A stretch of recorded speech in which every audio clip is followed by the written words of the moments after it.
Gold trusted gold buyers. మీరు తాకట్టు పెట్టిన బంగారాన్ని విడిపించి ఈ రోజు ఉన్న మార్కెట్ ధరకు కొనబడును.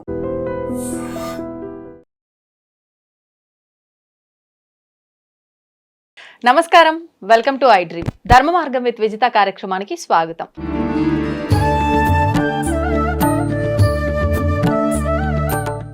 నమస్తే అండి. శ్రీమాత్రే నమః. మాట, అసలు ఈ మాట మాట్లాడాలి, ఆ మాట్లాడే వరం రావాలి అంటే కూడా ఎంతో అదృష్టం చేసి ఉండాలి నిజంగా. అంటే ప్రస్తుతం మాటలు లేక ఇబ్బంది పడే వాళ్ళు కూడా ఎంతోమంది ఉన్నారు. వాళ్ళు ఇబ్బంది పడతారు, వాళ్ళ అంటే పక్కనున్న వాళ్ళు కూడా వాళ్ళకు కన్వే చేయలేక ఏదో రకంగా అయితే ఇబ్బందులు అనేది చూస్తూనే ఉంటాం. అంటే మాటకు పవర్ ఉందా? వాళ్ళు అలా మాట్లాడలేకపోవడానికి కారణం దీనివల్లేనా? అంటే దానికి సంబంధించిన దోషం ఏదైనా చేస్తే అలా జరుగుతుందా? మామూలుగా మనం అదే కాదు, మాట్లాడేటప్పుడు చాలా జాగ్రత్తగా మాట్లాడాలి. ఏదైనా మనం మాట్లాడినప్పుడు అది మనకు కరెక్టే అనిపించవచ్చు, దానివల్ల ఎదుటివారు నొచ్చుకుంటారు. అంటే పెద్దవాళ్ళు సామెతలు కూడా చాలా చాలా చెప్తారు మనకు వాడుక భాషలో. మాట తూట లాంటిది అని కూడా అంటూ ఉంటాము. అంటే అంత ప్రమాదకరమైంది అని చెప్పి అర్థము. నిజంగా ఈ మాట మాట్లాడుతున్నా అంటే, ఇప్పుడు నేను ఒక మాట మాట్లాడుతున్నా, ఆధ్యాత్మికంగా మాట్లాడుతున్నా అంటే అది నాకు భగవంతుడు ఇచ్చిన ఒక అవకాశంగా నేను భావిస్తాను, ఒక వరంలా. ఇప్పుడు నేను ఒక ర్యాష్గా మాట్లాడినా, మీ తప్పేమీ లేదు, నేను ర్యాష్గా మాట్లాడినానంటే అది నిజంగా నా యొక్క తప్పు, నేను చేస్తున్న తప్పు అది. అంటే ఎందుకు ఇలా మాట్లాడతాము? ఆ ప్రభావం అనేది దేని నుంచి ఆ ప్రభావం మన పైన పడుతుంది? అంటే ఇప్పుడు నేను పుట్టిన నక్షత్రం అంటారు, జాతకం అంటారు, లేకపోతే గ్రహాలు అంటారు, వ్యక్తిగతంగా నా పర్సనల్ దాన్ని తీసుకొని ఇలా మాట్లాడతానా నేను, లేకపోతే పరిస్థితులను బట్టి మాట్లాడతానా, లేదంటే బ్రహ్మ రాసేస్తాడు అంటారు కదా, అలా నాకు ముందే డిసైడ్ చేయబడి ఉందా నేను ఇలా బిహేవ్ చేయాలి, ఇలా మాట్లాడాలి అని చెప్పి? నాకైతే దీని గురించి చాలా డౌట్స్ ఉన్నాయండి. వెయిట్ చేస్తున్నా మీరు ఏం చెప్తారా అని. తప్పకుండా, ఎందుకంటే దీని మీద మనం ఎంత చెప్పుకున్నా కూడా సరిపోనంత ఉన్నది. అసలు బ్రహ్మగారు సృష్టి చేసినటువంటి తర్వాత ముందు మనం అక్కడి నుంచి రావాలి. బ్రహ్మగారు సృష్టి చేసిన తర్వాత చాలా కాలం పాటు అంతా మూగసైగలే మిగిలే. అప్పటికి ఇంకా వాక్కు రాలేదు ఎవరికి కూడా, ఎవరికి వాక్కు రాలేదు. దేవతల సైతం, ఆయన సృష్టించినటువంటి ప్రజాపతుల సైతం అందరూ మూగ సైగలు చేసుకోవడమే, దేవతలు కూడా, దేవతలతో సహా. ఇటువంటి సందర్భంలో బ్రహ్మగారికే ఒక సందర్భంలో అనిపించిందిట, అయ్యో ఈ వాళ్ళు అనుకునేటటువంటి యొక్క భావాన్ని ఎదుటి వారికి అందించలేకపోతున్నారు కదా, వీళ్ళకి ఏదైనా ఒక ప్రత్యేకతని ఏర్పాటు చేయాలి, చేస్తేనే కానీ ఈ జన్మ, ఈ శరీరం, ఈ బొమ్మ పరిపూర్ణం అవ్వదు అని ఆయన ఆలోచించి ఒక పెద్ద ఉపాసన చేశారట. పరమశివుడి గురించి ఉపాసన చేశారట. పరమశివుడి యొక్క తేజస్సు నుంచి ఆవిర్భవించినటువంటి యొక్క స్వరూపానికే శారద అనేటటువంటి పేరు వచ్చింది. శారద అన్న శబ్దానికి అర్థం తెల్లనైనటువంటిది అని అర్థం. దానికే మనం ఆశక్తికే సరస్వతి అనేటటువంటి పేరు పెడతాం. ఆశక్తికే మనం అనేకమైనటువంటి పేర్లు పెడతాం. అమ్మవారు వాగ్దేవి అంటాం, ఒక్కొక్క రూపంలో వీణాధరి, ఇంకా రకరకాలైనటువంటి పేర్లు పెడతాం. వెంటనే బ్రహ్మగారు ఆ శక్తిని తపస్సు ద్వారా పరమశివుడి యొక్క తేజస్సు నుంచి పుట్టించారు. అందుకే పరమశివుడు తెల్లగా ఉంటారు, సరస్వతీదేవి తెల్లగా ఉంటుంది, విష్ణుమూర్తి నల్లగా ఉంటాడు, పార్వతీదేవి నల్లగా ఉంటుంది, బ్రహ్మగారు ఎర్రగా ఉంటారు, లక్ష్మీదేవి ఎర్రగా ఉంటారు. వీళ్ళందరికీ అదొక ప్రత్యేకమైనటువంటి సమన్వయం. అందులో ఇక్కడ బ్రహ్మగారు ఎవరి కోసం తపస్సు చేశారు? అసలు వీళ్ళందరికీ మాట్లాడగలిగేటటువంటి శక్తి ఇవ్వాలి అని తపస్సు చేశాడు ఆయన. అది మహావిష్ణువు గురించి తపస్సు చేస్తే, నేను స్థితి చూడగలవాడినే కానీ వాక్కు చూడగలవాడిని కాదు, వాక్ అంతా కూడా ఆయన నాకంటే పై ఆయన దగ్గర ఉంది, ఆయన కోసం తపస్సు చేయమంటే ఈయన ఆయన కోసం తపస్సు చేస్తే, ఆయన ఇది కేవలం నా శక్తి సరిపోదు, మించినటువంటి శక్తి ఏదైనా కావాలి అని ఆయన తన యొక్క సమగ్రమైనటువంటి శక్తినంతా తీసుకొని ఒక స్త్రీ రూపంలో నిక్షిప్తం చేస్తే, ఆ నిక్షిప్తమైనటువంటి శక్తికి శారద, సరస్వతి, వాగ్దేవి అనేటటువంటి పేర్లు వచ్చి, వెంటనే ఆవిడని ఎవరికి ఇవ్వాలి, ఎక్కడ పెట్టాలి? ఆవిడ అందాల రాశి, ఆవిడ అందాల కన్య, ఎవరికి ఇవ్వాలంటే వెంటనే పరమశివుడు తీసుకొచ్చి బ్రహ్మగారికి అనుగ్రహించాట. ఎందువలన అంటే నువ్వు సృష్టి చేసేటప్పుడే వాక్కునివ్వాలయ్యా, లేదంటే సృష్టికే అర్థం లేదు. ఎందుకంటే నువ్వు మోగసైగలు చేసుకుంటే, ఇందాక మీరు అడిగారు ప్రశ్న, ఏమండి ఏమీ మాట్లాడకపోతే ఇంకా మనకి ఇక్కడ ఏమున్నది మనం మాట్లాడుకోవడానికి? ఉదాహరణకి ఇప్పుడు ఇవన్నీ ఇంత ఏర్పాటు చేసినా కూడా ఇదంతా వాక్కు మీద ఆధారపడినటువంటిదే. ప్రపంచమంతా కూడా వాక్కు మీద ఆధారపడింది. అందుకని అన్నారు జిహ్వాగ్రే వర్తతే లక్ష్మీ. మన వాక్కు బాగుందనుకోండి, మనకి ఆదాయం కూడా బాగుంటుంది. అవును. జిహ్వాగ్రే మిత్ర బాంధవాహ అన్నారు. ఆ జిహ్వ యందు మాత్రమే మనకి ఎవరు ఫ్రెండ్స్ అవుతారు, ఎవరు బంధువులు అయిపోతారు? మన మాటకే అందరూ వశులైపోతారు. జిహ్వాగ్రే బంధనం ప్రాప్తి అన్నారు. మీరు ఒక తప్పు మాట మాట్లాడారనుకోండి, వెంటనే జైలుకి వెళ్ళిపోతారండి. ఇక్కడ కూర్చున్న వాళ్ళమే ఒక్క తప్పు మాట మాట్లాడండి, అయిపోయింది. జిహ్వాగ్రే బంధనం ప్రాప్తి, జిహ్వాగ్రే మరణం ధ్రువం. అంతే కదండి. ఒక్క మాట ద్వారానే బంధువులు వచ్చేస్తారు, ఒక్క మాట ద్వారానే బంధనం కూడా వచ్చేస్తుంది. అంతే. మనం అరెస్ట్ అయిపోతాం, మనకి ఉరిశిక్షల్లాగా వెళ్ళిపోతాం. ఎందుకు వెళ్ళిపోతాం? ఒక చెయ్యకూడనటువంటి పనిని, ఒక నిందించకూడనటువంటి స్థాయిలో ఉన్న వ్యక్తిని మనం ఏదైనా తులనాడామనుకోండి, మనం 2 నిమిషాలు అరెస్ట్ అవ్వడానికి. అంత శక్తి ఉన్నది వాక్కుకి. అందువల్ల ఆ వాక్కుని పరమాత్మ సరస్వతి రూపంలో తీసుకొచ్చి బ్రహ్మగారికి అందజేస్తే పరమశివుడు, ఆ బ్రహ్మగారు సృష్టి రూపంలో అందరికీ ఇచ్చాట. ఇస్తే ఇందాక మీరు అన్నారు ఈ ఏదైతే మాట ఉన్నదో అది మామూలుగా గ్రహముల వలన ఇట్లా అని చెప్పని, ఇది గ్రహముల వలన కూడా కొంతవరకు ప్రభావం ఉన్నప్పటికీ కూడాను మనకి 3 గుణాలు చెప్తారు సహజంగా: సత్వగుణం, రజోగుణం, తమోగుణం అని. ఈ 3 గుణాలకి సంబంధించే మన మాట ఉంటుందండి. ఉదాహరణకి ఒకళ్ళు మాట్లాడుతుంటే ఎంతో మృదువుగా ఉంటుంది, ఆ మృదుత్వాన్ని సత్వగుణం అంటాం మనం. కొంచెం గంభీరంగా ఉంటుంది ఒకళ్ళు మాట్లాడితే, దాన్ని రజోగుణం అంటాం. అసలు ఒక్కొక్కళ్ళు మాట్లాడుతుంటే మనం వినలేం, దాన్ని తమో గుణం అంటాం. అందువలన ఈ కోపము, ఇవన్నీ మన ఆనందము, మన కోపము, మన ప్రేమ అన్నీ ప్రకటించగలిగేది ఒక్క వాక్ రూపంలోనే. ఒక్క వాక్కుని మీరు ఆపండి, ప్రపంచమంతా ఆగిపోతుంది. కాదా అండి? ఉదాహరణకి ఒక సినిమా మీరు చూడాలనుకున్నారనుకోండి, మీరు ఒక్కసారి ఆడియో ఆపేసి సినిమా చూడండి, మీకు అసలు ఏమీ అర్థం కాదు. ఎంతసేపు చూస్తారు? అది 10 నిమిషాలు చూడంగానే లేచి వెళ్ళిపోతారు. అలాగే ఇప్పుడు మనం చేస్తున్నటువంటి ఈ పనిని కూడా మనం నోరు అనేటటువంటి పదార్థం, వాక్కు అనేటటువంటి ఈ పదార్థం లేకపోతే దీనికి విలువ ఏమున్నది? అందువల్ల వాక్కు అనేటటువంటిది ఒక చోట కాదు, ఒకసారి కాదు, ఒక సందర్భం కాదు, అన్ని చోట్ల. ఆఖరికి తల్లి తన యొక్క పిల్లల మీద ప్రేమ చూపించాలన్నా నాన్న ఇట్రారా అంటే అవుతుంది, కానీ అంటే అందుకని వాక్కుకి అంత గొప్పతనం ఇచ్చి, వాక్కు లేకపోతే కాదని ఆ పంచమి రోజున, శ్రీ పంచమి అని మనం మొన్ననే జరుపుకున్నాం. అటువంటి శ్రీ పంచమి రోజున అమ్మవారిని ఆవిర్భవింపచేసి ఆవిడికి వాగ్దేవి అనేటటువంటి పేరు ఇచ్చి, ఈవిడ వాక్కులన్నిటికీ అధిష్టాన దేవత. అదేనండి సరస్వతి అనుగ్రహం అంటే. సరస్వతి అనుగ్రహం ఉంటేనే వాక్కు. సరస్వతి అనుగ్రహం లేదనుకోండి, మీరన్నట్టు ఈ 2 మాటలు మాట్లాడే అవకాశం కూడా ఎంతమందికి ఉందండి? అందుకని అంత సరస్వతి అనుగ్రహం. ఇప్పుడు అలా మాటలు రాకుండా ఉన్న వారి పరిస్థితి ఏంటి? వాళ్ళకి ఎందుకు అలా జరిగిందంటారు? అది అంటే వాళ్ళు చేసుకున్న కర్మనా, లేకపోతే ఎలా చేసుకోవచ్చు? ఆ కర్మ యొక్క అనుసారంతో మాత్రమే మనకి మన యొక్క శరీర విషయములు కానివ్వండి, మనకి చదువు, డబ్బు, ఇవన్నీ కూడా కర్మ ద్వారానే వస్తాయండి. ఒక వాచ్మ్యాన్ ఇంట్లో పుట్టినటువంటి యొక్క కొడుకుని కలెక్టర్ అవ్వడం మనం కొన్ని సందర్భాల్లో మనం చూస్తున్నాం. ఇది ఎలా సాధ్యం అంటారు మీరు? అంటే అసలు మనం ఎక్స్పెక్ట్ కూడా చేయలేము. ఆయన ఆదాయం ఏంటి, పరిస్థితి ఏంటి, చదివించిన చదువేంటి, ఫలితం ఏంటి?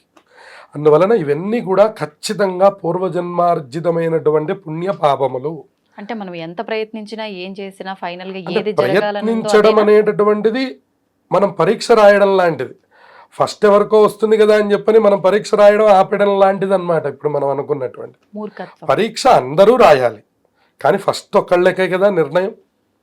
అంతేగాని ఆయన ఫస్ట్ ఎవరికో ఒకళ్ళకి వస్తుంది కదా, నేనెందుకు రాయడం, నాకెందుకు శ్రమ అనడం ఎట్లాంటిదో, మనం ప్రయత్నం చేయకపోవడం కూడా అట్లాంటిదే. ఖచ్చితంగా భగవత్ ప్రార్థన చేయాలి. మనకు అవకాశం ఉంది కదా, అందులో మనం నెగ్గవచ్చు, నెగ్గలేకపోవచ్చు. కానీ ఫస్ట్ అనేటటువంటిది ఒకడికే కదా.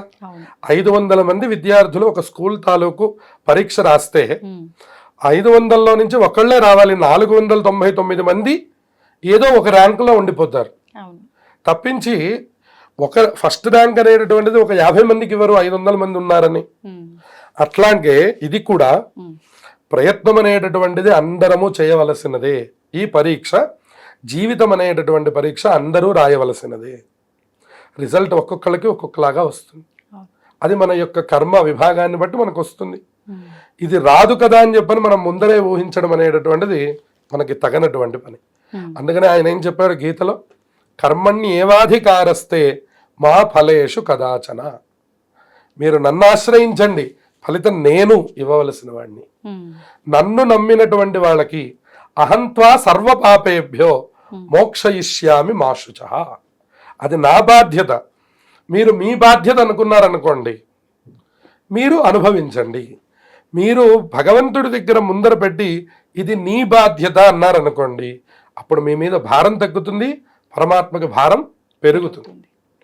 ఆ భారం మోసినవాడు కాబట్టే కదండి గోవర్ధనాన్ని చిటికిన వేలు మీద 7 రోజుల పాటు మోసాడు. 7 పగళ్ళు 7 రాత్రులు. అందరూ అంటున్నారట, కృష్ణయ్య మేము చచ్చిపోవడానికి సిద్ధంగా ఉన్నామయ్యా, నీ వేలు మీద ఆ భారం మేము భరించలేకపోతున్నామన్నారట.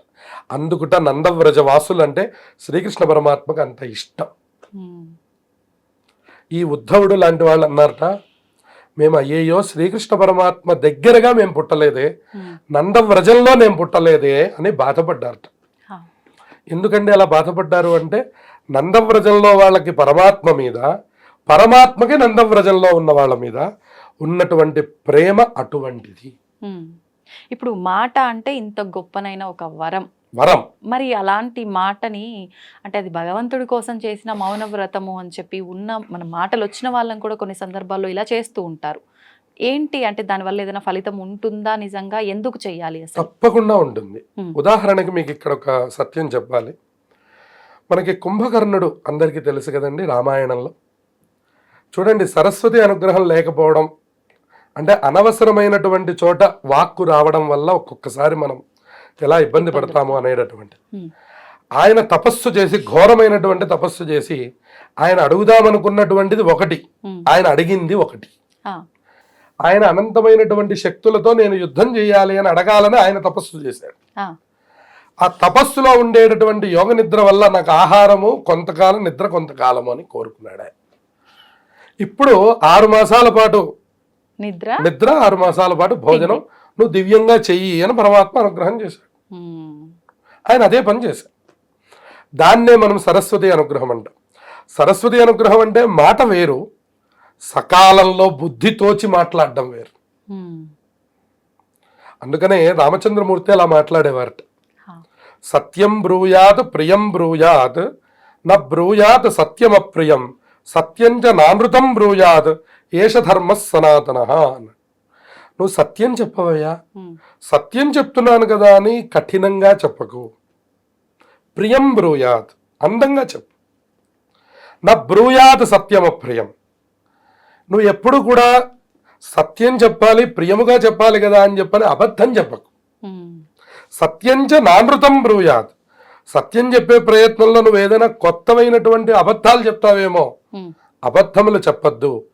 ఏది చెప్పాలో అది మృదువుగా, అందంగా ఎదుటి వాళ్ళకి అందే విధంగా చెప్పు అని విశ్వామిత్రుడు రామచంద్రమూర్తికి నేర్పిస్తాడు మాట గురించి. అట్లా ఏష ధర్మ సనాతన అన్నాడు. ఇదేనయ్యా సనాతనమైనటువంటి ధర్మం, వేరే ఏమీ లేదు. అందుకనే మనం ఇందాక చెప్పుకున్నాం కదా, ఈ మాట వలనే మనకి ప్రపంచమంతా వశం అవుతుంది, ఈ మాట వలనే ప్రపంచమంతా మనకి దూరం అవుతుంది, ఈ మాట వలనే మనకి సింహాసనంలో అభిషేకం జరుగుతుంది, ఈ మాట వలనే మనకి ఉరికంబం ఎక్కే పరిస్థితి వస్తుంది. అన్ని నిర్ణయములు మన యొక్క నాలిక చివరి భాగంలో ఉండిపోయినాయట. అందుకని నీ యొక్క జీవితం అంతా ఎక్కడుంది నీ శరీరంలో అంటే నీ యొక్క నాలిక చివరి భాగంలో ఉన్నాయి. అందుకనే ఇక్కడ చమత్కారమైన విషయం చెప్పుకోవాలంటే ఒకసారి నాలికని పళ్ళన్నీ అడుగుతున్నాయి. పాపం మీరందరూ నాకు బాగా సహకరిస్తున్నారు. ఏ కఠినమైన పదార్థాలు పెట్టినా కూడా ఈ దంతములు బాగా నవిలి నాలికకి రుచిని అందిస్తూ లోపలికి పంపిస్తూ ఉంటాయి. మీరందరూ నాకు చాలా ఉపకారం చేస్తున్నారు కదా, మీకు కూడా నేను ఏదైనా ఉపకారం చేద్దాం అనుకుంటున్నాను, నేనే ఉపకారం చేయగలను అని నాలుక దంతములను అడిగింది. అప్పుడు దంతములు అన్నాయట, నువ్వు జాగ్రత్తగా మాట్లాడు చాలు, లేకపోతే పళ్ళు రాలిపోతాయి అంటున్నారు అందరూ. సరిగ్గా మాట్లాడింది నువ్వు, రాలగొడతానంటుంది మమ్మల్ని. అందుకని చెప్పి నువ్వు చాలా జాగ్రత్తగా మాట్లాడితే నువ్వు నాకు చాలా ఉపకారం చేసినట్టు అని మనకి చెప్పినట. ఇదంతా ఒక చమత్కారమైన కథ. కాబట్టి మనకి ఆ వాక్కుకి అంత పెద్ద గొప్పతనం ఉంది. ఆ వాక్కుతోనే మనం అంతా గెలవగలం, వాక్కుతోనే అందరినీ తీసుకొచ్చి అక్కడ కూర్చోబెట్టగలం. ఉదాహరణకి పెద్దలు చాగంటి కోటేశ్వరరావు గారు లాంటి వాళ్ళు, గరికపాటి నరసింహారావు గారు లాంటి వాళ్ళు, వీళ్ళందరూ ఒక ప్రవచనం చెప్తే ఒక 2000 మంది 5000 మంది కూర్చుంటున్నారంటే ఆ శక్తి దేనిది? వాక్కు. ఆ వాక్కు, ఆ అమృతధార అలా రావడం, అది మన చెవులన పడడం, వాటి కోసమని ఇవాళ ఇంతమంది సనాతనంగా వెళుతున్నారు అంటే ఆ మాట గొప్పతనం అంత స్థాయిది అని మనకు అర్థమవుతున్నది. కాబట్టి ఈ సందర్భంలో వాళ్ళని కూడా తలుచుకోవడం, ఎందుకంటే వాళ్ళందరూ వాగ్దేవి వరపుత్రులు వాళ్ళందరూ. కాబట్టి వాళ్ళందరూ ఎట్లా మనకి సరస్వతి రూపాల్లో మనకు కనపడుతున్నారో మన దగ్గర కూడా మన సరస్వతి మన స్థాయిలో మనకున్నది. ఎలా? ప్రతి వాళ్ళకి భగవంతుడు వాక్కు ఇచ్చాడు కదండి. ఆ వాక్కు లేకపోతే ఎంత కష్టమో మనకే అర్థమవుతుంది. ఉదాహరణకి ఒక రోజు మౌనవ్రతం చేస్తే, ఇందా మీరు అడిగారు అంటే మాట విలువ తెలియడం కోసం ఆ మౌనవ్రతం చేయడం అనే కాదు, మాటకి నియంత్రణ రావడం కోసం, మాటకి శక్తి రావడం కోసం. ఇది వరకు ఏమీ మాట్లాడేవారు కాదు, అలా మౌనంగా ఉండేవారు. ఆ మౌనం అనే ఉపాసన ద్వారా మన మాటకి ఒక శక్తి వస్తుంది. ఆ శక్తి ద్వారా వాళ్ళు వాళ్ళ యొక్క ప్రయోజనాలను పొందుతారు. పెద్దవాళ్ళు ఇంకొక మాట కూడా చెప్తారు, ఎంత ఎక్కువ మాట్లాడితే అంత తొందరగా ఆయుష్ తగ్గిపోతుంది, క్షీణిస్తుంది అని చెప్పి. ఇది వాస్తవమా? ఖచ్చితమైనటువంటి మాట. దీనికి మనం ఉదాహరణ చెప్పాలంటే, మీకు దక్షిణామూర్తి యొక్క స్వరూపాన్ని మీరు బాగా పరిశీలనం చేయండి. మీరు అందులో ఆయన శ్లోకం కూడా మీరు గమనిస్తే, మౌన వ్యాఖ్య ప్రకటిత పరబ్రహ్మతత్వం యువానం, అది శ్లోకం. దక్షిణామూర్తి అష్టకం మొదలు పెట్టేటప్పుడు శ్లోకం ఏమిటి అంటే, మౌన వ్యాఖ్య ప్రకటిత పరబ్రహ్మతత్వం యువానం వరుశిష్టాంతే వసదృశిగణై ఆవృతం బ్రహ్మనిష్టై ఆచార్యేంద్రం కరకలిత చిన్ముద్రమానందమూర్తిం స్వాత్మారామం ముదితవదనం దక్షిణామూర్తిమీడే అని ఆ స్తోత్రం ప్రారంభం చేస్తారు. అర్థం ఏంటండి? దీని అర్థం ఏమిటి అంటే, మౌన వ్యాఖ్యగా ఉన్నారట దక్షిణామూర్తి. ఆయన ఇలా చేతిని చిన్ముద్ర అంటారు దీన్ని. ఈ చిన్ముద్ర పెట్టి సింహాసనంలో కూర్చొని అలా మౌనంగా ఉన్నారట. గురోస్తు మౌన వ్యాఖ్యానం శిష్యాస్తు చిన్న సంశయా. మీరు అనవసరమైన మాటలు 100 మాట్లాడండి, మీకు ఏ రకమైన సమాధానం దొరకదు. కానీ మీరు మంచి గురువు దగ్గరికి వెళ్ళి కూర్చోండి, ఆయన మీతో మాట్లాడరు, మీరు ఆయనతో మాట్లాడరు, మీ మనస్సులు మాట్లాడుకుంటాయి. మీ సమాధానానికి, మీ ప్రశ్నలన్నిటికీ సమాధానం వాటంతటదే దొరికిపోతుంది. మీ అంతటి మీరే సమాధాన పడిపోతారు. అంతే కదా, నేను ఈ పని చేస్తే సరిపోతుంది కదా, ఆయనే మిమ్మల్ని పిలిచి నువ్వు ఈ పని చేయరా అని చెప్పరు. కానీ గురు సన్నిధి అంటాం మనం. ఆ సన్నిధిలోకి వెళ్ళంగానే మనకి సహజంగానే అలా మన ప్రశ్నలన్నీ మనకి సమాధాన పడిపోయి వారికి నమస్కారం చేసేసి, నేను అంటే ఏ చింతతో నేను వచ్చానో అది నాకు తీరిపోయింది, సో నేను వెళ్ళొస్తాను ఇంకా అని మనం వచ్చేస్తాం. కాసేపు అక్కడికి వెళ్ళి కూర్చుంటే నాకు చాలా ఆనందంగా ఉందంటాం. ఇక్కడ ఆనందం కాదు, మనమేమో చాలా భారంగా ఉందని వెళ్తాం, భారం అంతా తగ్గిపోయింది. దీన్నే మనకి ఋషులందరూ కూడా ఏం చేశారటంటే, 4 శిష్యులు ఉన్నారు ఆయనకి, సనక, సనందన, సనత్ కుమార, సనత్ సుజాత అనే 4. వాళ్ళ 3 బ్రహ్మమానస పుత్రులు. వాళ్ళకి అసలు తత్వం గురించి ఎన్నో ఎన్నో ఎన్నో ప్రశ్నలు ఉన్నాయట. కానీ వాళ్ళ పరమశివుడు దక్షిణామూర్తి రూపంలో పైన కూర్చొని ఉన్నాడు, ఆయన అలా చూస్తూ ఉన్నారట. అసలు వీళ్ళేమి ప్రశ్న అడగట్లేదు, ఆయన ఏమి సమాధానం చెప్పట్లేదు. దాన్నే శంకరాచార్యుల వారి శ్లోకంలో రాశారు, చిత్రం వటతరోర్మూలే. అసలు మొదలు పెట్టడమే చిత్రం అన్నారు. ఇది అసలు చాలా చిత్రంగా ఉందయ్యా. ఎందుకని? వటతరోర్మూలే. వటతరం అంటే ఇది మన మర్రి చెట్టు, వటవృక్షం అంటాం. వటతరోర్మూలే వృద్ధా శిష్య, వృద్ధుడైనటువంటి వాళ్ళు శిష్యులుగా ఉన్నారు. గురుర్ యువ, గురువు గారు యువకుడు. అంటే వయసుతో సంబంధం లేదు, లేదు, జ్ఞానం అంతే కదా. ఇవాళ మీరు పురోహితులను చూస్తే మేము వెళ్ళే ఇళ్ళు పెద్దవి, మేము చిన్నవాళ్ళం అనమాట, అంతే కదా. వృద్ధా శిష్య గురుర్ యువ, గురువు గారు యువకుడు, శిష్యులందరూ వృద్ధులు. గురోస్తు మౌనం వ్యాఖ్యానం, గురువు గారు ఏం చేస్తున్నారు? మౌనంగా కూర్చొని ఉన్నారు. శిష్యాస్తు చిన్న సంశయ, శిష్యులందరికీ వాళ్ళ సంశయాలన్నీ చిన్నమైపోతున్నాయి.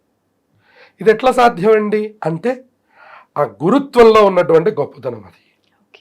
అందువల్ల మనకు అనేకమైనటువంటి సంశయాలు ఉంటాయి, కానీ ఆ మౌనం ఎన్నిటికో సమాధానం అన్నమాట. మౌనం అనేటటువంటిది ఒక ఉపాసన. మౌనం వల్ల మనం నిజమైనటువంటి మనం యోగాని, సహజ యోగాని, ఇవాళ మనం చాలా రకాల యోగాలు, మెడిటేషన్లు చేస్తున్నాం. ఈక్వల్ టు మెడిటేషన్ మౌనవ్రతం, అంతే కదండి. మెడిటేషన్కి వెళ్ళి మనం పబ్లో లాగా సౌండ్లు పెట్టి డాన్సులు చేస్తామండి. ఒక పీస్ కోసం వెళ్తాం, ఒక ఆనందం కోసం వెళ్తాం. అసలు అక్కడ పిన్ డ్రాప్ సైలెన్స్, అసలు అక్కడ ఎవ్వరూ మాట్లాడకూడదు. అటువంటి ప్రదేశంలోకి వెళ్ళడాన్నే మనం యోగా అంటున్నాం. దీన్ని యోగం అంది శాస్త్రం. ఏమిటి యోగం? మీరు మౌనంగా ఉండండి. ఉదయం సంధ్యాకాలం 8 గంటల వరకు, 6-7 గంటల వరకు, కనీసం సంధ్యాకాలం అంటాం దాన్ని, 6 గంటల నుంచి 7 గంటల వరకు మౌనంగా ఉండండి. అప్పుడు పిల్లల్ని తిట్టడం, అప్పుడు మనం ఏదో ఒకళ్ళనొకళ్ళు తిట్టుకోవడం లాంటి పనులు అప్పుడు చేయకండి. ఎందుకంటే అది సంధ్యాకాలం, అది ఉగ్రమైనటువంటి కాలం. అక్కడ తథాస్తు దేవతలు ఉంటారు, వాళ్ళు అనుగ్రహం చేస్తారు. వాడు అంటే ఇది నేనే అడగాలనుకున్నా యాక్చువల్గా. చాలా మంది కొన్ని మాటలు అంటే ఏదైనా ఎదుటి వారిని అన్నప్పుడు అది నిజంగా జరుగుతోంది అని చెప్పి గట్టిగా నమ్ముతుంటారు. అరే వీడు ఎదురొచ్చినా సరే, వీడు నోటితో ఏదైనా అన్నా సరే నాకు అది అట్నే జరిగిపోతుంది అని చెప్పి సెంటిమెంట్ గా ఫీల్ అవుతారు. అంటే అక్కడ తన మాటకున్న పవర్ అనుకోవాలా, లేదంటే అన్న సమయాన్ని బట్టి ఆ సమయానికి ఉన్న పవర్ అనుకోవాలా? ఇక్కడ రెండు కూడా కుదురుతాయి. ఇప్పుడు మనకి కేవలం మనం అనుకున్నటువంటి మాటే కాదు, అన్న సమయం కూడా ముఖ్యం. అందుకనే మీరు గమనించండి, మళ్ళీ మనం రామాయణం తీసుకుంటే కైకా అమ్మవారికి దశరథ మహారాజు గారు వరం ఇచ్చాడు. ఆయన చేస్తాను అని చెప్పని అన్నారు. ఆవిడ ఎప్పుడు అడిగిందంటే సందర్భం చూసి అడిగారు, కానీ ఆవిడ దానికంటే ముందర అడగలేదు. ఆవిడ రాముల వారిని సింహాసనంలో చెయ్యొద్దని ఆవిడ ఎప్పుడు అడిగారు? రేపు అభిషేకం ఉందనంగా ఇవాళ అడిగితే ఆ పాచిక పారింది. కానీ మీరు ఒక వారం రోజుల ముందర కనుక కైకమ్మ వారు కనుక ఈ అప్లికేషన్ కనుక పెడితే ఇది అసలు సాగేదా? లేదు. ఎందుకంటే పురప్రజలే ముందర ఎదురు తిరిగి అవసరమైతే ఆవిడ మీద కూడా దాడికి వెళ్ళేవారేమో. అంటే ఎక్కువ సమయం ఉంది కాబట్టి ఏ క్షణం ఏదైనా జరగవచ్చు. కానీ ఆవిడ సందర్భం చూసి అడగడం వల్ల ఆ పాచిక పారింది. రామచంద్రమూర్తి అరణ్యానికి బయలుదేరి వెళ్ళారు. అందుకని మాట ఇవ్వడమే కాదు, మాట అడగడం కూడా ఒక సందర్భం గనక చూసి మనం అడిగినట్లయితే అక్కడ కలిగేటటువంటి యొక్క ప్రయోజనం అంతా ఇంత కాదు. అందువలన ఈ యొక్క మనుష్యుడికి ఉపాధికి కూడా మాట అనడం, మాట అడగడం రెండూ కూడా ఆయా సందర్భాన్ని బట్టి. అందుకనే మన వాళ్ళు ముహూర్తం అనేటటువంటిది, కొంచెం మంచి సమయాలు ఇవన్నీ ఎందుకు మాట్లాడుకుంటారు అంటే, తప్పకుండా ఇది మాట్లాడుకోవాలి అంటే ఒక సందర్భం. ఏదైనా ఒక ప్రవచనం చెప్పాలి అంటే ఒక సందర్భం. అంతేగాని ఉదయం 11 గంటలకు ఎందుకు ప్రవచనం పెట్టరు? అయ్యా మేము టిఫిన్ చేసి చాలా ఖాళీగా ఉంటామండి, మాకు టిఫిన్ అయిపోయిందంటే మళ్ళీ లంచ్ వరకు పనే ఉండదు, కొంచెం ఆ టైంలో చెప్తారా ప్రవచనం అంటే ఆ టైంలో చెప్పాం. ఏ టైంలో చెప్పాలి? ఆ టైంలోనే చెప్తాం. ఉదయం 9 గంటల నుంచి 12 గంటల వరకు చెప్తాం, సాయంత్రం 6 గంటల నుంచి 8 గంటల వరకు చెప్తాం. మనకి ఖాళీగా ఉంది కదా అని చెప్పని మరి రాత్రి 11:30కి నేను ఖాళీ అండి, నాకు కొంచెం ఆ సమయంలో చెప్పండి అంటే ఆ సమయంలో చెప్పండి. నియమం. వాక్కుని కూడా నియమమైనటువంటి కాలంలో ఉంచుకోవాలి. ఇప్పుడు చూడండి, మీరు బాగా పెద్దవాళ్ళు అని ఎప్పుడు అనిపించుకుంటారంటే ఎవరికి మాట నియంత్రణ ఉంటుందో వాళ్ళు పెద్దవాళ్ళు అనిపించుకుంటారు. వాస్తవం. అన్న మాట మీద నిలబడడం, ఏది పడితే అది మాట్లాడకపోవడం, ఒక సందర్భం దాడితే వాళ్ళు మాట్లాడకపోవడం. అంతే. అంటే మన విలువ పెరగాలన్నా తగ్గాలన్నా ఒక మాట చాలు. మాటతో మాత్రమే అన్నీ సాధ్యమవుతాయి. మాటతో మాత్రమే మనం ప్రపంచాన్ని వశం చేసుకోగలం. మాటతో మాత్రమే ప్రపంచానికి మనం ఉన్నతమైనటువంటి స్థానంలో ఉండగలం. మాటతో మాత్రమే మనం ఉన్నతమైన స్థితికి కూడా వెళ్ళగలం. మాట కూడా భగవంతుడి తాలూకు మాట మాట్లాడినప్పుడు మన యొక్క నోరు, మన యొక్క వాక్కు, మన యొక్క శరీరం, ఆ శబ్దధ్వని ఎక్కడి వరకు వచ్చిందో అదంతా కూడా పవిత్రం అవుతుంది. అందుకనే భగవంతుడి యొక్క మాటలు మాట్లాడమన్నారు. దీన్ని వాగ్రూపమైనటువంటి సేవ అంటారు. అదే కదా పెద్దలు చెప్తున్నారు. పురాణ ప్రవచనం చెప్పడం, వాక్కుని సమాజం కోసం వాడటము అంటే అది కూడా సమాజానికి అందిస్తున్నటువంటి వాగ్రూపమైనటువంటి సేవ, అంతే కదండి.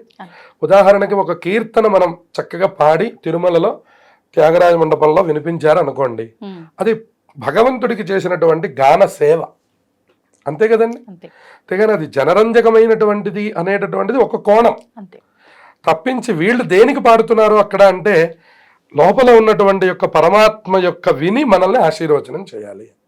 అట్లాగే ఇవాళ మనం ఇక్కడ మాట్లాడుకుంటున్నాము అన్న ప్రజలందరికీ మంచి జరగాలి తో పాటుగా 15 మందిలో ఒక 2 మారి మంచి మార్గంలో నడిచిన ఈ ప్రయత్నానికి మంచి ఫలితం అనేటటువంటిది వస్తుంది. అందుకని వాక్కుని నియంత్రించుకోవడం, ఏ కాలంలో నియంత్రించుకోవాలి, ఏ కాలంలో ప్రయోగించాలి, అన్ని వేళలా మౌనం మంచిది కాదు, అన్ని వేళలా మాట్లాడటము మంచిది కాదు. దాన్ని బుద్ధి ఎరిగి చక్కగా మన పురాణాలు, మన యొక్క ఇతిహాసాలు ఏం చెప్తున్నాయి, భారతం ఎంత గొప్పగా చెప్పిందండి. అందువల్ల ఈ ఎపిసోడ్ మనకి సరిపోదు. అందువల్ల ఇవన్నీ కూడా మనం ప్రత్యక్షంగా మన అనుభవంలో మనం పరిశీలించుకొని ఎవరికి వాళ్ళు నడవగలిగితే వాక్కుతోనే మనం సమస్త విజయాల్ని సాధించగలం. ఇది మనకి ఎంతోమంది గతంలో వాళ్ళు కూడా ఆచరించి చూపించారు. మన కళ్ళ ఎదురకుండా ఎంతోమంది వాక్కుతో ఇవాళ మన ఇళ్లలో స్థిరంగా తిష్ట వేసుకున్నటువంటి ఒక ఎస్పి బాలసుబ్రహ్మణ్యం గారు కానివ్వండి, ఇట్లా వాళ్ళందరూ వాళ్ళ గొంతులతో, వాళ్ళ వాక్కులతోనే కదండి మనలో ఉండిపోయారు ఎప్పటికీ. అట్లా ఒక ఘంటసాల గారు, వాళ్ళ జీవనం 40 సంవత్సరాలే, కానీ ఇవాళకి మీరు ఘంటసాల గారి పేరు చెప్తే ఒక ఆనందం. ఒక ఎస్పీబి గారు, ఒక చిత్ర గారు, వీళ్ళందరూ ప్రవచనాల్లో మనకి చాగంటి కోటేశ్వరరావు గారు, ఇలా వీళ్ళందరూ, అలాగే ఒక సిరివెన్నెల సీతారామ శాస్త్రి గారు, వాళ్ళు రాస్తున్నటువంటి ఒక్కొక్క మాట ప్రపంచం మీదకి ఒక్కొక్క ఆయుధం లాంటి. ఇవన్నీ కూడా వాక్కుకి సంబంధించినటువంటివి. వాళ్ళు కేవలం రాయడమే కాదు, ఆ రాసినటువంటి దాన్ని పాడారు. వాళ్ళు పాడి ఆ మాటల్ని ప్రజల్లోకి పంపించడం వల్ల దాన్ని చూసి ఇదివరకు మారేవారు అనమాట. ఆ లిరిక్స్ మీద అంత గొప్ప దృష్టి పెట్టేవారు. అందుకనే భారతం అందరికీ నోటికి వచ్చేది. శుద్ధ బ్రహ్మ పరాత్పర రామ అని మొదలు పెడితే రామాయణం మొత్తం అందరికీ నోటికొచ్చు. అలా ప్రతి విషయం కూడా వాళ్ళకి బాగా పురాణంలో శ్లోక రూపంలో లోపలికి సారము, తత్వము అర్థం కాకపోయినా అసలంటూ జ్ఞానం అనేటటువంటిది ఉండేది. అంటే ఏం చేయాలి, చేయకూడదని అవగాహన ఉండేది. అదంతా కూడా వాక్కు వల్లనే జరిగింది. ఇదివరకు ఉషశ్రీ గారని వారు రామాయణం చెప్తూ ఉండేవారు. ఆ రామాయణం వింటూ ఉండేవారు. రాత్రి 7 అయిందంటే రేడియో మధ్యలో పెట్టి ఉషశ్రీ గారు రామాయణం వినేవారు, ఉషశ్రీ గారు భారతం వినేవారు. ఇలా మనకి వాక్కు వల్ల ఎంతో మందిని తరింపజేసే అవకాశం కూడా ఉంది. పరమాత్మ ఇవాళ మనకిచ్చాడు. దాని వలన ఆ సేవ నిరంతరంగా కొనసాగాలి అని ఆ వాగ్దేవి అయిన సరస్వతీదేవిని ప్రార్థన చేస్తూ అందరూ నియంత్రణలో ఉండాలి. వాక్ నియంత్రణ వల్ల సమాజాన్ని మరింతగా జయించి మంచి శుభ ఫలితాలు పొందవచ్చు. సంతోషం అండి. మాటకు సంబంధించి మీరు మాట్లాడిన విధానం కానివ్వండి, ఆ వివరించిన విధానం కానివ్వండి, చాలా చక్కగా ఉంది. నాకైతే చాలా, అంటే వింటా ఉంటే ఇంకా వినాలనిపిస్తుంది, ఇంకా ఏముంది తెలుసుకోవాల్సింది, ఇంకేం చెప్తారు అని చెప్పి చాలా కొత్తగా అనిపించింది. మామూలుగా భగవంతుడు భగవంతుడు అంటుంటాము. ఏ పని చేసినా భగవంతుడు చూస్తున్నాడు, భగవంతుడే మనం నడిపిస్తున్నాడు, భగవంతుడే అన్ని సకలం సృష్టి అన్నిటికీ ఆధారమే భగవంతుడు, మూలం భగవంతుడు అంటాం. అసలు ఏంటి భగవంతుడికి మనకున్న సంబంధం ఏంటి, అసలు ఎలా మొదలైందా సంబంధం అనేది? భగవంతుడికి భక్తుడికి అనేటటువంటి సంబంధాలు మనకి ఎన్నో ఇతిహాసాలు, పురాణాలు, మనకి ఎన్నో చరిత్రల్లో మనుష్యుడికి భగవంతుడికి ఉన్నటువంటి సంబంధాన్ని చాలా గొప్పగా చెప్పారు. భగవంతుడు అన్న శబ్దానికి అర్థం మనలో ఉన్నటువంటి యొక్క చైతన్యమునకే భగవంతుడు అనేటటువంటిది ఒక అర్థంగా చెప్తారు మనకి. దేహో దేవాలయ ప్రోక్తో జీవో దేవ సనాతన త్యజేత అజ్ఞాన నిర్మాల్యం సోహం భావేన పూజయేత్ అని మనకి ఒక శ్లోకం ఉన్నది. దీని మీనింగ్ ఏమిటి, అర్థం ఏమిటి అంటే మన దేహమే దేవాలయము అని అన్నమాట. జీవుడు అనేటటువంటి ఈ యొక్క పదార్థమునకే దేవుడు అనేటటువంటిది పేరు. జీవో దేవ సనాతన అన్నాడు అన్నమాట. జీవుడే లోపల ఉన్నటువంటి వాడు దేవుడు. అందుకే మీరు చూడండి, మీరు ఏ భావనతో చూస్తే భగవంతుడు మనకు ఆ భావనతో కనబడతాడు. ఉదాహరణకి ఒక మంచి మూడ్తో కనుక మీరు వెళ్ళి దేవాలయ దర్శనం చేశారనుకోండి, ఇవాళ ఎందుకనో నాకు పరమశివుడు నన్ను చూశాడు అన్న అభిప్రాయం కలిగింది అనే ఒక ఆనందాన్ని మనం పొందుతూ ఉంటాం అన్నమాట. అవును, కొన్నిసార్లు అనిపిస్తుంది. ఎందువలన అలా పొందుతారు అని అంటే ఆ రోజు మనం చూసినటువంటి యొక్క భావన అంత గొప్పగా ఉన్నది అని అర్థం. మరి ఆయనలో ఏదైనా మార్పు ఉన్నదా? లేదు, ఆయన అలాగే ఉన్నారు. మనం మన యొక్క భావనల్ని చక్కగా ఆనందంగా చేసుకొని వాళ్ళ దగ్గరికి వెళ్ళాం కాబట్టి ఆనందకరమైనటువంటి రూపం మనకు అక్కడ కనపడేది. అలాగే ఒక్కొక్కసారి చూడండి, మీరు ఏదో ఒక డిప్రెషన్లో మనం కూడా కొన్నిసార్లు దేవాలయానికి వెళతాం. వెళ్ళినప్పుడు ఏమనిపిస్తుందంటే అందరూ భగవంతుడు అంటున్నారు కానీ ఒక్కొక్కసారి నాకు కూడా నమ్మకం కలగదు. ఎక్కడున్నాడో దేవుడు, ఏం చేస్తున్నాడో దేవుడు, నా యందు ఎందుకు దయ ఉండదు అనేటటువంటి అభిప్రాయం కలుగుతుంది. ఇక్కడ మనం ఉదాహరణకి మనం గమనిస్తే ఎన్నో సందర్భాలు దేవతా సంబంధమైన దగ్గర ఉన్నటువంటి వాళ్ళు కూడా ఎదుర్కొన్నారండి. దానికి మన ప్రత్యక్ష ఉదాహరణ మనం ఏం చెప్పుకోవచ్చు అంటే శ్రీకృష్ణ పరమాత్మ పాండవులతోనే ఉన్నారు భారతం అంతా. మరి పాండవులు కష్టం రాలేదా వాళ్ళకి? వచ్చింది. పరిపూర్ణమైన కష్టమంతా ఎవరు ఎదుర్కొన్నారండి? పాండవులే ఎదుర్కొన్నారు.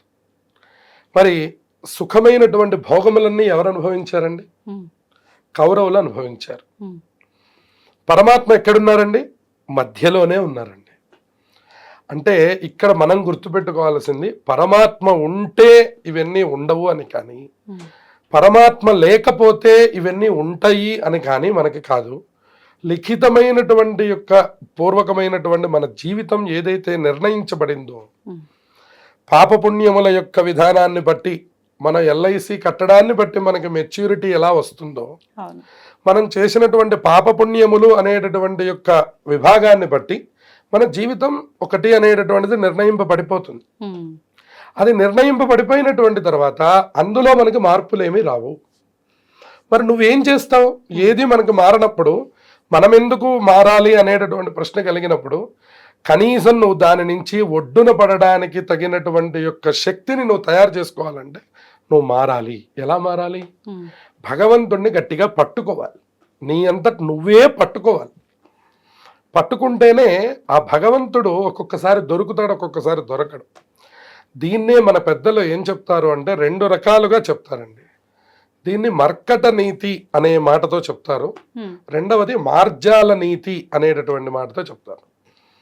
మర్కట నీతి అంటే కోతి తన పిల్లల్ని మీరు గమనించండి, అది ఎప్పుడు అది పట్టుకోదండి దాని పిల్లల్ని. అది ఆ చెట్టు మీద నుంచి ఈ చెట్టు మీదకి వెళ్ళిపోతుంటే పిల్లలే కోతిని పట్టుకొని ఉంటాయి గట్టిగా. అంతేగాని తనెప్పుడు కౌగిలించుకొని కూర్చున్నట్టు మనకు కనపడదు. పిల్లలే తల్లి మీదకి ఎక్కి పట్టుకొని తల్లితో ఆడుకుంటూ ఉంటాయి. తల్లి రక్షిస్తుంది మాత్రమే, తల్లి పిల్లల్ని పట్టుకోదు. దాన్ని మర్కట నీతి అంటాం. రెండవ నీతిని ఏమన్నాం? మార్జాల నీతి అన్నాం. మార్జాల నీతి అంటే పిల్లి తన పిల్లల్ని పట్టుకోవడం. పిల్లలు ఎప్పుడు పిల్లిని పట్టుకోవండి, అవి చాలా నిర్లక్ష్యంగా అవి వాటి పని చేసుకుంటుంటాయి. కానీ పిల్లే జాగ్రత్తగా నోటితో మళ్ళీ కొంచెం కూడా వాటికి ఆ పన్ను యొక్క పదును తగలకుండా పన్నుని జాయింట్ చేసి మధ్యలో పిల్లల్ని పెట్టుకొని పక్కింటికి వెళ్ళిపోతుంది. మీరు చూశారనే అనుమానం వస్తే మీరు ఎప్పుడైనా గమనించండి, గతంలో పిల్లులు ఉండేవి. ఆ పిల్లికి కనుక తన పిల్లల్ని ఈ ఇంటి యజమాని చూశాడు అనిపిస్తే అది రాత్రికి రాత్రే షిఫ్ట్ చేసేస్తుంది. అందుకనే ఎవరైనా 4 చోట్లకి మారారంటే పిల్లల్ని తిప్పినట్టు తిప్పుతున్నావు అనేవారనమాట. అర్థం ఏమిటంటే యజమాని చూశాడు పిల్లల్ని అంటే దానికి ఒక భయం అన్నమాట, అమ్మో ఇక్కడ డేంజర్ ఉంది, ఉమ్, అందుకని వెంటనే మార్చేస్తాయి. అట్లాగే భగవంతుడు మార్జాల నీతి అంటే తనని తానుగా పట్టుకుంటాడనమాట వాడి పూర్వ పుణ్య విశేషం చేత. ఓకే. అప్పుడే అందుకనే మీరు చూడండి లోకంలో ఈ తీరు మనకు కనపడుతూ ఉంటుంది. నేను ఇన్ని పూజలు చేస్తాను కదా, నేను ఇంత భగవంతుడికి దగ్గరగా ఉంటాను కదా, నిద్రలేస్తే గుళ్ళో అసలు బండలన్నీ తుడిచేది నేనే కదా, నిద్రలేస్తే భగవంతుడికి పూలు కోసిచ్చేది నేనే కదా, నాకు కష్టం ఏంటి, ఊరికనే వచ్చి రెండు చేతులు జోడించి వెళ్ళిపోయేటటువంటి వాళ్ళకి కష్టాలు తీరిపోవడం ఏమిటి అని ఒక ప్రశ్న ఒక ఆవిడ నన్ను అడిగారు. ఉమ్, అడిగితే వెంటనే సమాధానం ఏం చెప్పామంటే, దీంట్లో ఉన్నటువంటి నీతుల్లో ఏదో ఒకటి పరమాత్మ అందరి పట్ల ప్రవర్తిస్తారు. ఓహో ఇలా మనం పట్టుకున్నా కూడా ఇంకా పరమాత్మ దగ్గర నుంచి ఫలితం రాలేదంటే దాన్ని మర్కట నీతి అని, ఓహో మన ప్రమేయం ఏం లేదు మనకు అంతా భగవంతుడి యొక్క అనుగ్రహం కలుగుతోంది అంటే అది మార్జాల నీతి అని ఉమ్, మనకి మన యొక్క పురాణం మనకు తెలియచేస్తున్నది. ఓకే. అందుకని ఈ రెండు రీతుల్లో భగవంతుడు మనల్ని రక్షిస్తాడు. మనం ఎటు పక్కన ఉన్నాం, మనం మర్కట నీతిలో ఉన్నామా మార్జాల నీతిలో ఉన్నామా అనేది మనం అర్థం చేసుకోవాలి. అందుకని ఈ భగవంతుడు మనల్ని పట్టుకోవడము అనేటటువంటిది, మనం భగవంతుడిని పట్టుకోవడం అనేటటువంటిది రెండూ కూడా వేరు కాదుట. అందుకని నవవిధ భక్తులు అని మనకు చెప్పారు. దాంట్లో ఏమంటారంటే శ్రవణం, కీర్తనం, విష్ణోహో స్మరణం, పాదసేవనం, అర్చనం, వందనం, దాస్యం, సఖ్యం, ఆత్మనివేదనం అని 9 మొత్తం. శ్రవణం అంటే మనందరికీ తెలిసిందే వినడం మొదలు, కీర్తనం అంటే పాడటం, అలాగే స్మరణం అంటే నిరంతరం భగవంతుడి యొక్క నామస్మరణ చేస్తూ ఉండడం. ఇప్పుడు చూడండి వీళ్ళు ఇస్కాన్ సంప్రదాయంలో నిరంతర హరే రామ జపం, హరే రామ రామ రామ హరే హరే హరే కృష్ణ హరే, నిరంతర జపం ఏదైతే ఉందో అది అసలు కలి దోషములను దగ్గరికి కూడా రానివ్వదు. అది అంత గొప్ప మంత్ర జపం అది. అది కేవలం వాళ్ళే చేయాలని ఏం లేదు, అందరూ ఆచరించవచ్చు, వాళ్ళు మనకు ప్రత్యక్షంగా చూపిస్తున్నారు. అట్లా మనకి స్మరణం, పాదసేవనం. ఇప్పుడు ఇందాక మనం ప్రస్తావించుకున్నట్టు కొంతమంది చూడండి ఎప్పుడు సమయం ఉన్నా కూడా వాళ్ళ పక్కన ఉన్నటువంటి దేవాలయంలోకి వెళ్ళి చక్కటి సేవ చేస్తూ ఉంటారు. అది కూడా ఒక మంచి నవవిధములైన భక్తుల్లో అది కూడా ముఖ్యమైనటువంటి. అలాగే అర్చనం, లోపల అర్చన చేసేయడం కూడా ఒక విధమైన భక్తే. అందరూ అర్చనే చేస్తామండి అంటే మరి సేవ ఎవరు చేయాలి? అందుకని అందరూ సేవ చేస్తామంటే అర్చన ఎవరు చేయాలి? అందువల్ల అర్చనం, పాదసేవనం, అర్చనం రెండు విభాగాలు. వందనం, వందనం అంటే ఉదాహరణకు మనం భక్తుల్ని తీసుకోవచ్చు. భక్తుల పని ఏమిటండి? దేవాలయానికి వెళ్తే దండం పెట్టుకోవడమే, అంతకు మించి మనం ఏం చేయగలం చెప్పండి? ఇప్పుడు అక్కడికి వెళ్ళి పూజ ఎవరు చేయాలి? అర్చక స్వామి చేస్తారు. అక్కడ ఏదైనా క్లీనింగ్ ఉందనుకోండి తొందరగా అందరు భక్తుల్ని ముట్టుకోనివ్వరు. కొంచెం అక్కడ తెలిసిన వాళ్ళు అని అనుకుంటేనే కొంచెం లోపలికి వచ్చి ఆ గిన్నె తీసుకెళ్ళి నివరిస్తారు. అందువల్ల మనం ఏం చేయగలం అంటే వందనం, అదొక్కటి మాత్రమే, రెండు చేతులు జోడించి పరమాత్మకి అర్పణం చేయడమే మనం చేయగలం. ఇక ఇంత స్థాయి వచ్చేసిన తర్వాత అంటే ఇప్పుడు మనం శ్రవణం అయిపోయింది అంటే భగవంతుడు ఏమిటో మనకు తెలిసిపోయాడు, భగవంతుడి యొక్క గుణగణాలు ఏమిటో మనం కీర్తించాము, భగవంతుడి యొక్క పాద సేవనం మనం చేశాం, భగవంతుడి యొక్క నామ జపం మనం చేశాం, భగవంతుడి యొక్క అర్చన మనకి ఏమిటనేటువంటి తెలిసిపోయింది. అన్నీ అయిపోయిన తర్వాత వందనం, ఆయనకి దండం పెట్టడం కూడా అయిపోయిన తర్వాత ఇక ఆ స్థాయి ఇంకా ముదిరిపోయి ఇంకొంచెం పైకి వెళ్ళిపోతుందట. మనకి బృందావనంలో గోపికలు ఆ స్థాయికి వెళ్ళిపోయి వాళ్ళు సఖ్యం, భగవంతుడు అనే భావన ఉండదు ఇంకా అక్కడ. నేను అన్నం తిన్నాను కాబట్టి కృష్ణుడికి కూడా ఇంత అన్నం పెడదాం, ఇంకా సఖ్యం అనమాట. అదొక స్నేహం దగ్గరికి వచ్చేస్తుంది. అయ్యో నేను స్నానం చేశాను, కృష్ణుడు స్నానం చేయలేదే. మీరు చూడండి కొంతమంది అలా చక్కగా రూపాలు పెట్టుకొని వేడి నీళ్లు పెట్టి స్నానం చేయిస్తుంటారు. అవునా? చిన్న పిల్లల్లాగా అలా చక్కగా అదొక చిన్న ఇత్తడి దీంట్లో పెట్టుకొని వేడి నీళ్లు పెట్టించి ఆ వేడి నీళ్ళని ఉద్ధరణతో నేను ఎట్లా వేడి నీళ్లు స్నానం చేశానో ఆయన కూడా అట్లా వేడి నీళ్లు స్నానం చేయాలి. ఆయన డ్రెస్ ఆయనకి ప్రిపేర్ చేస్తారు, ఆయన బొట్టు, ఆయనకి ధూపం, ఆయనకి నైవేద్యం, అప్పుడు వీళ్ళు వెళ్ళి కాఫీ పలహారం చేస్తారు. దీన్ని సఖ్యభక్తి అంది శాస్త్రం అన్నమాట. అంటే ఇంకా స్నేహం. ఇప్పుడు నేను అన్నం తింటున్నాను అంటే అయ్యో కృష్ణుడికి అన్నం పెట్టారా, అయ్యో నేను అన్నం తింటున్నాను అంటే అయ్యో వెంకటేశ్వర స్వామికి అన్నం పెట్టారా? ఇప్పటికీ బాబా గారి దగ్గర ఆ స్థితి మనం ఫాలో అవుతూ ఉంటారు కొంతమంది. మనం అన్నం తింటున్నాము అంటే వెండి పళ్ళెంలో తీసుకుని వెళ్ళి మూత పెట్టి పెడతారు. అది కదులుతుందా కదలదా తర్వాత విషయం, అది వాళ్ళ భక్తికి విడిచిపెట్టండి. వెండి పళ్ళెంలో 2 రోటీలు, ఇంత కూర, ఇంత ఇవి వేసుకొని వెళ్ళి అక్కడ పెట్టేసి వాటి మీద మూత పెడతారు. నీకు ఎప్పుడు ఆకలి అయితే అప్పుడు తినను. ఉదాహరణకి మనం మన పిల్లవాడికి ఎట్లా ఏర్పాటు చేస్తామో అట్లా ఏర్పాటు చేస్తాం. పడుకోబోయే ముందర వెండి గ్లాసులో పాలు అక్కడ పెట్టి వచ్చి పడుకుంటారు. ఇటువంటివి ఎన్నో లోకంలో జరుగుతున్నాయి. దీన్ని సఖ్యభక్తి అంటున్నారు. ఇక చివరికి ఏమైపోయిందంటే ఆత్మనివేదనం. ఇక నువ్వు వేరు కాదు, నేను వేరు కాదు. ఇక్కడ పరమాత్మ ఉన్నాడండి, ఇక్కడ పరమాత్మ లేడండి అనడానికి అవకాశం లేదు.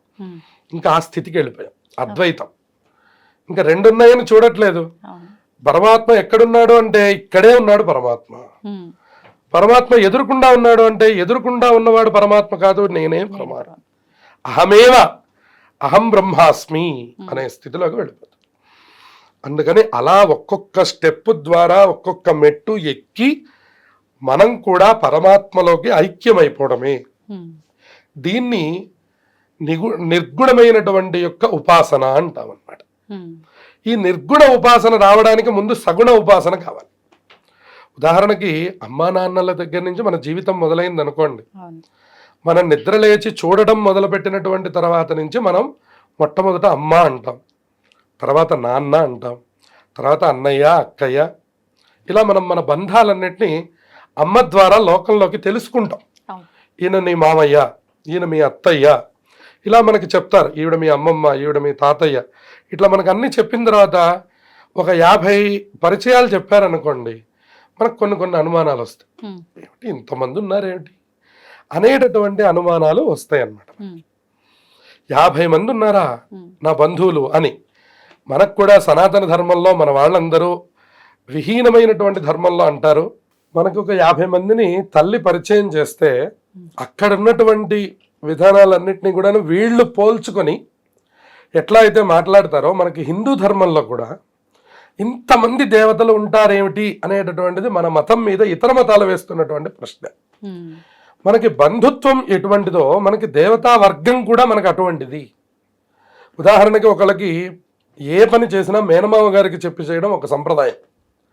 అట్లా మనకి ఏదో ఒక దేవతా ఉపాసనని చేయమంటూ ఉంటుంది మన సనాతన ధర్మం. ఉదాహరణకి వెంకటేశ్వర స్వామి వారు ఇష్టదైవంగా ఉంటారు, శివుడు ఇష్టదైవంగా ఉంటారు, సుబ్రహ్మణ్యుడు ఇష్టదైవంగా ఉంటారు, గణపతి ఇష్టదైవంగా ఉంటారు, ఆంజనేయ స్వామి వారు ఇష్టదైవంగా ఉంటారు. మీరు ఎవరినైనా పట్టుకోండి, అల్టిమేట్ మీరు చేయవలసినటువంటిది నిర్గుణమైనటువంటి ఉపాసన. అక్కడికి వెళ్తేనే దాన్ని మనం పండడం మోక్షం అనేటటువంటి పై మాటలు మాట్లాడతాం. ఇవాళ మనకి కాలక్షేపం మాటలు మోక్షంగా మాట్లాడుతూ ఉంటాం కొంతమంది. ఉదాహరణకి ఇవన్నీ చేయడం మనకి ఏమీ సంప్రదాయంలో లేదు, అంతా భగవంతుడిని తలుచుకోవడమే అని మనం ఇలా కూర్చొని మాట్లాడితే అది ప్రయోజనం లేదు. నిజంగా మనం భగవంతుడిని తలుచుకోగలిగాము అంటే అసలు మనం ఇక్కడ కూర్చొని ఉండలేము. కారణం ఏంటంటే భగవంతుడు ఇక్కడ ఏ రకమైనటువంటి యొక్క వాసనల దగ్గర భగవంతుడు మనకి దొరకడు. ఒక్కటే నియమం.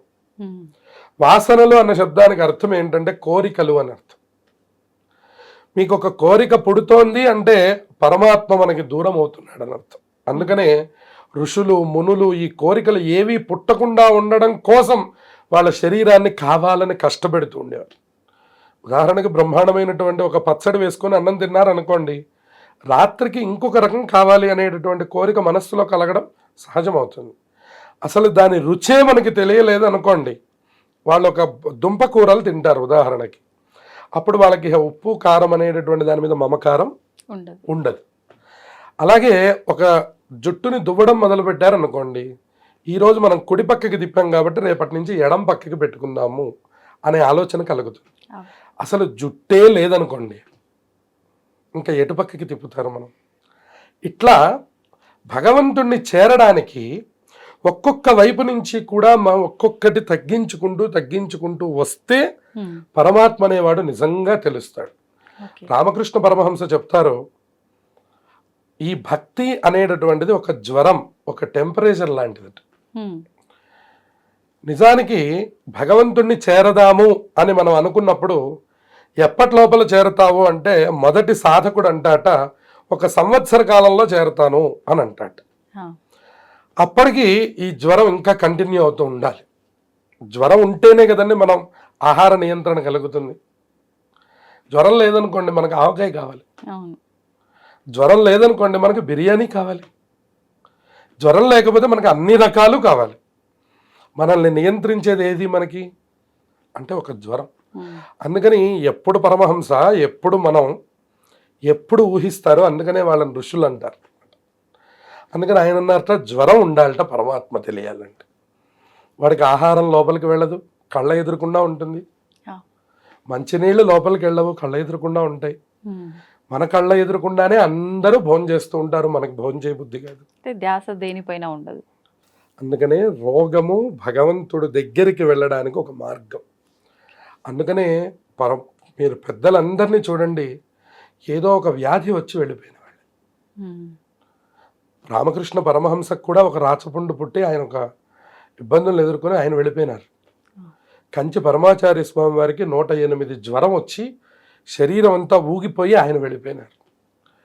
రమణ మహర్షి గారికి ఒక క్యాన్సర్ లాంటిది ఒక పుండు వచ్చి ఆ బాధ భరించలేక ఆయన వెళ్ళిపోయినారు. ఇలా మీరు ఎవరిని చూడండి వాళ్ళ యొక్క స్థితుల్లో కొన్ని ఇబ్బందుల్ని ఎదుర్కొన్న వాళ్ళు. ఇక్కడ ఇబ్బంది అన్న శబ్దానికి అర్థం భగవంతుడు. ఎందుకంటే అన్నీ ఆనందంగా ఉన్నప్పుడు మీకు భగవంతుడు దొరకడు. బాగా గుర్తురాడు, దొరకడు, ఆలోచన కూడా మనకి రాదు. ఎప్పుడు కనపడతాడు అంటే ఖచ్చితంగా కష్టంలో ఉన్నప్పుడు, ఇబ్బందుల్లో ఉన్నప్పుడు అప్పుడే కనపడతాడు. దీనికి ఇంకొక ఉదాహరణ మీకు చెప్తే సరిపోతుంది. ఉదాహరణకి ఒక కమలం పువ్వు పొయ్యాలనుకోండి, మనం ఏసీలో తీసుకొచ్చి 4 తామరం విత్తనాలు వేశారనుకోండి, అక్కడ వస్తుందా? అది ఎక్కడ రావాలి? నీళ్ళల్లో. అది బురదలోనే రావాలి. అది ఎక్కడ మట్టి, ఆ బంకమట్టి ఎక్కడ ఉంటుందో అక్కడ చూసి మాత్రమే వస్తుంది. ఇప్పుడు మీరు ఆ పువ్వు అందుకోవాలనుకోండి, మన వాళ్ళందరూ పాపం ఈ హైజెనిక్ ద్వారా ఏమనుకుంటారంటే అస్సలు మట్టి అంటకుండా కొంచెం దానిట్ట పట్టుకుందాం అని అనుకుంటారు. ఏ మాత్రమూ సాధ్యం కాదు. కాలికో చేతికో ఏదో ఒకటి అంటకుండా మీరు ఆ కమలాన్ని ముట్టుకోలేరు. పరమాత్మ కూడా ఎక్కడున్నాడు అంటే అక్కడే ఉన్నాడు. పరమాత్మ ఏసీల్లో లేడు. మీరు ఇంత టెక్నాలజీ మనకు పెరిగిపోయింది, ఇవాళ మనం ఇంట్లో కూర్చుంటే కనపడేంత మాధ్యమాలు మనందరికీ వచ్చాయి. కానీ ఎక్కడైనా మనం కమలాన్ని పుట్టించగలమండి మన ఇంట్లో? ఇవాళ మనము పాట్స్లో అనేకమైనటువంటి పెంచుతున్నాం. ఇవాళ బ్రహ్మకమలం కూడా మన ఇంట్లో పెంచుకునేంత స్థాయికి మనం ఇవాళ వచ్చాం. కానీ కమలం పెంచగలమా అండి? పెంచలేం. కమలమే పరమాత్మ. అది ఎక్కడ దొరకాలి? మీ కాళ్ళకి బురద అంటాలి, మీ చేతికి బురద అంటాలి, అప్పుడే మీకు భగవంతుడు దొరకాలి. అట్లాగే ఈ శరీరం అనేటటువంటి దాన్ని కొంచెమైనా మనం కష్టపెట్టి, ఎవరి కోసం కష్టపెడుతున్నాం? మన కోసమే మనం కష్టపెడుతున్నాం. ఆ సేవ చేయమంటోంది. ఇందులో సనాతన ధర్మంలో ఇక్కడ పాదసేవనం అన్న శబ్దానికి అర్థంలో ఎంతో మంది తరించారు. ఎందుకు తరించారంటే సేవ వల్ల మాత్రమే తరించారు.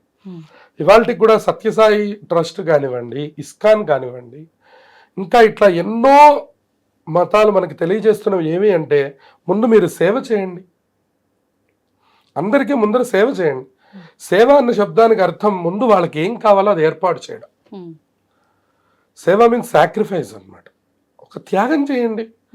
నువ్వు ఒక్క పూట ఆపుకొని ఆకలిగా ఉన్నవాడికి ఇవ్వు.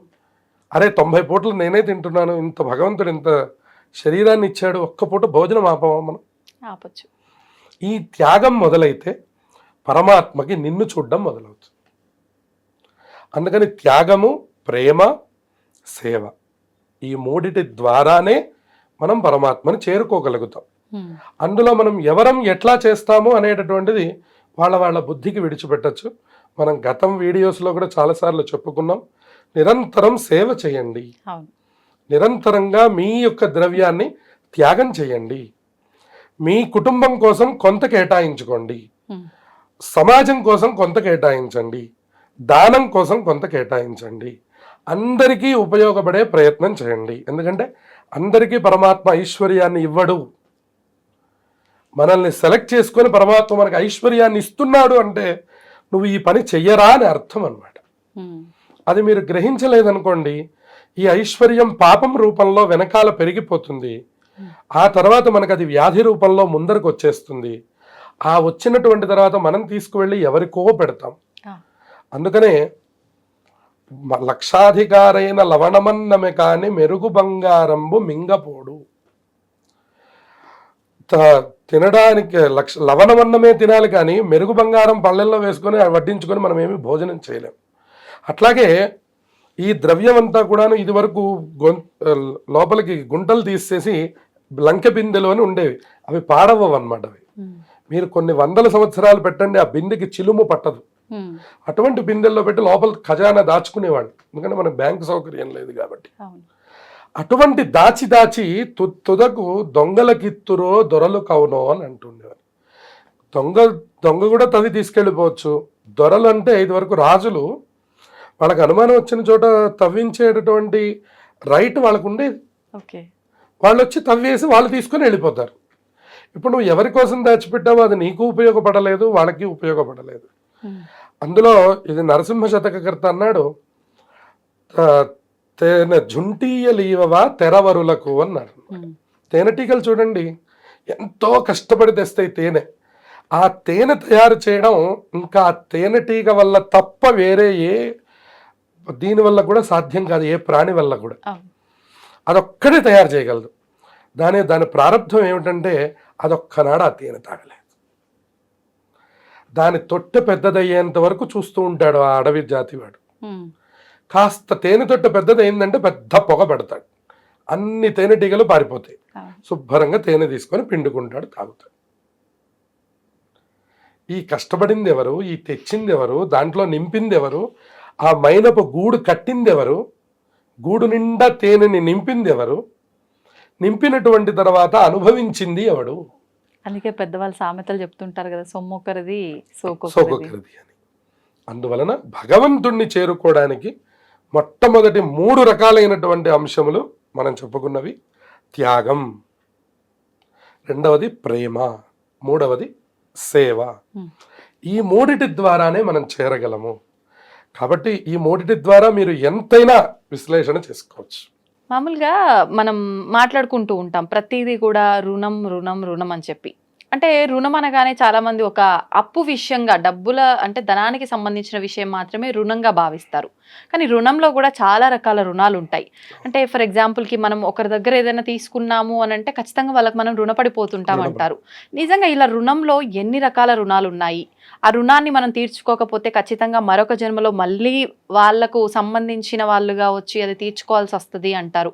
ఇది ఒక మూఢనమ్మకమా, వాస్తవమా? అలాంటి విషయాలన్నీ కూడా తెలియజేయండి. తప్పకుండా. మంచి విషయం. ధర్మం అనేటటువంటి విషయంలో మనకి మొట్టమొదట ఏర్పడేటటువంటిది మనుష్యుడి జన్మకి మొట్టమొదట 3 రుణాలు పుట్టంగానే ఏర్పడుతున్నాయి అని మనకి ధర్మశాస్త్రం చెప్తున్నది. జన్మ తీసుకోగానే 3 రుణాలు ఉన్నాయి. ఏంటండి? అందులో ఒకటి దేవ రుణం అనేటటువంటిది, తర్వాత పితృ రుణం అనేటటువంటిది, అలాగే మనుష్య రుణం. ఈ దీంట్లోకి మనం ఎందుకు వచ్చాము అనేటటువంటి దాన్ని కూడా మనం తెలుసుకొని ఈ జన్మకి సంబంధించినటువంటిది తీర్చుకొని వెళ్ళాలి. మన సనాతన ధర్మం మనకి ఎప్పుడు అదే మాట చెప్తూ ఉంటుంది, నువ్వు ఎందుకు వచ్చావో తెలుసుకో అనేటటువంటి మాట చెప్తూ ఉంటుంది. అట్లాగే పితృ రుణం అంటే మనందరికీ తెలిసిందే. మనల్ని కన్నటువంటి తల్లిదండ్రులకి తల్లికి రుణాన్ని మన జన్మ మొత్తంలో మనం ఎప్పుడు తీర్చలేంట, కానీ తండ్రి రుణం తీర్చుకునే అవకాశం ఉందిట.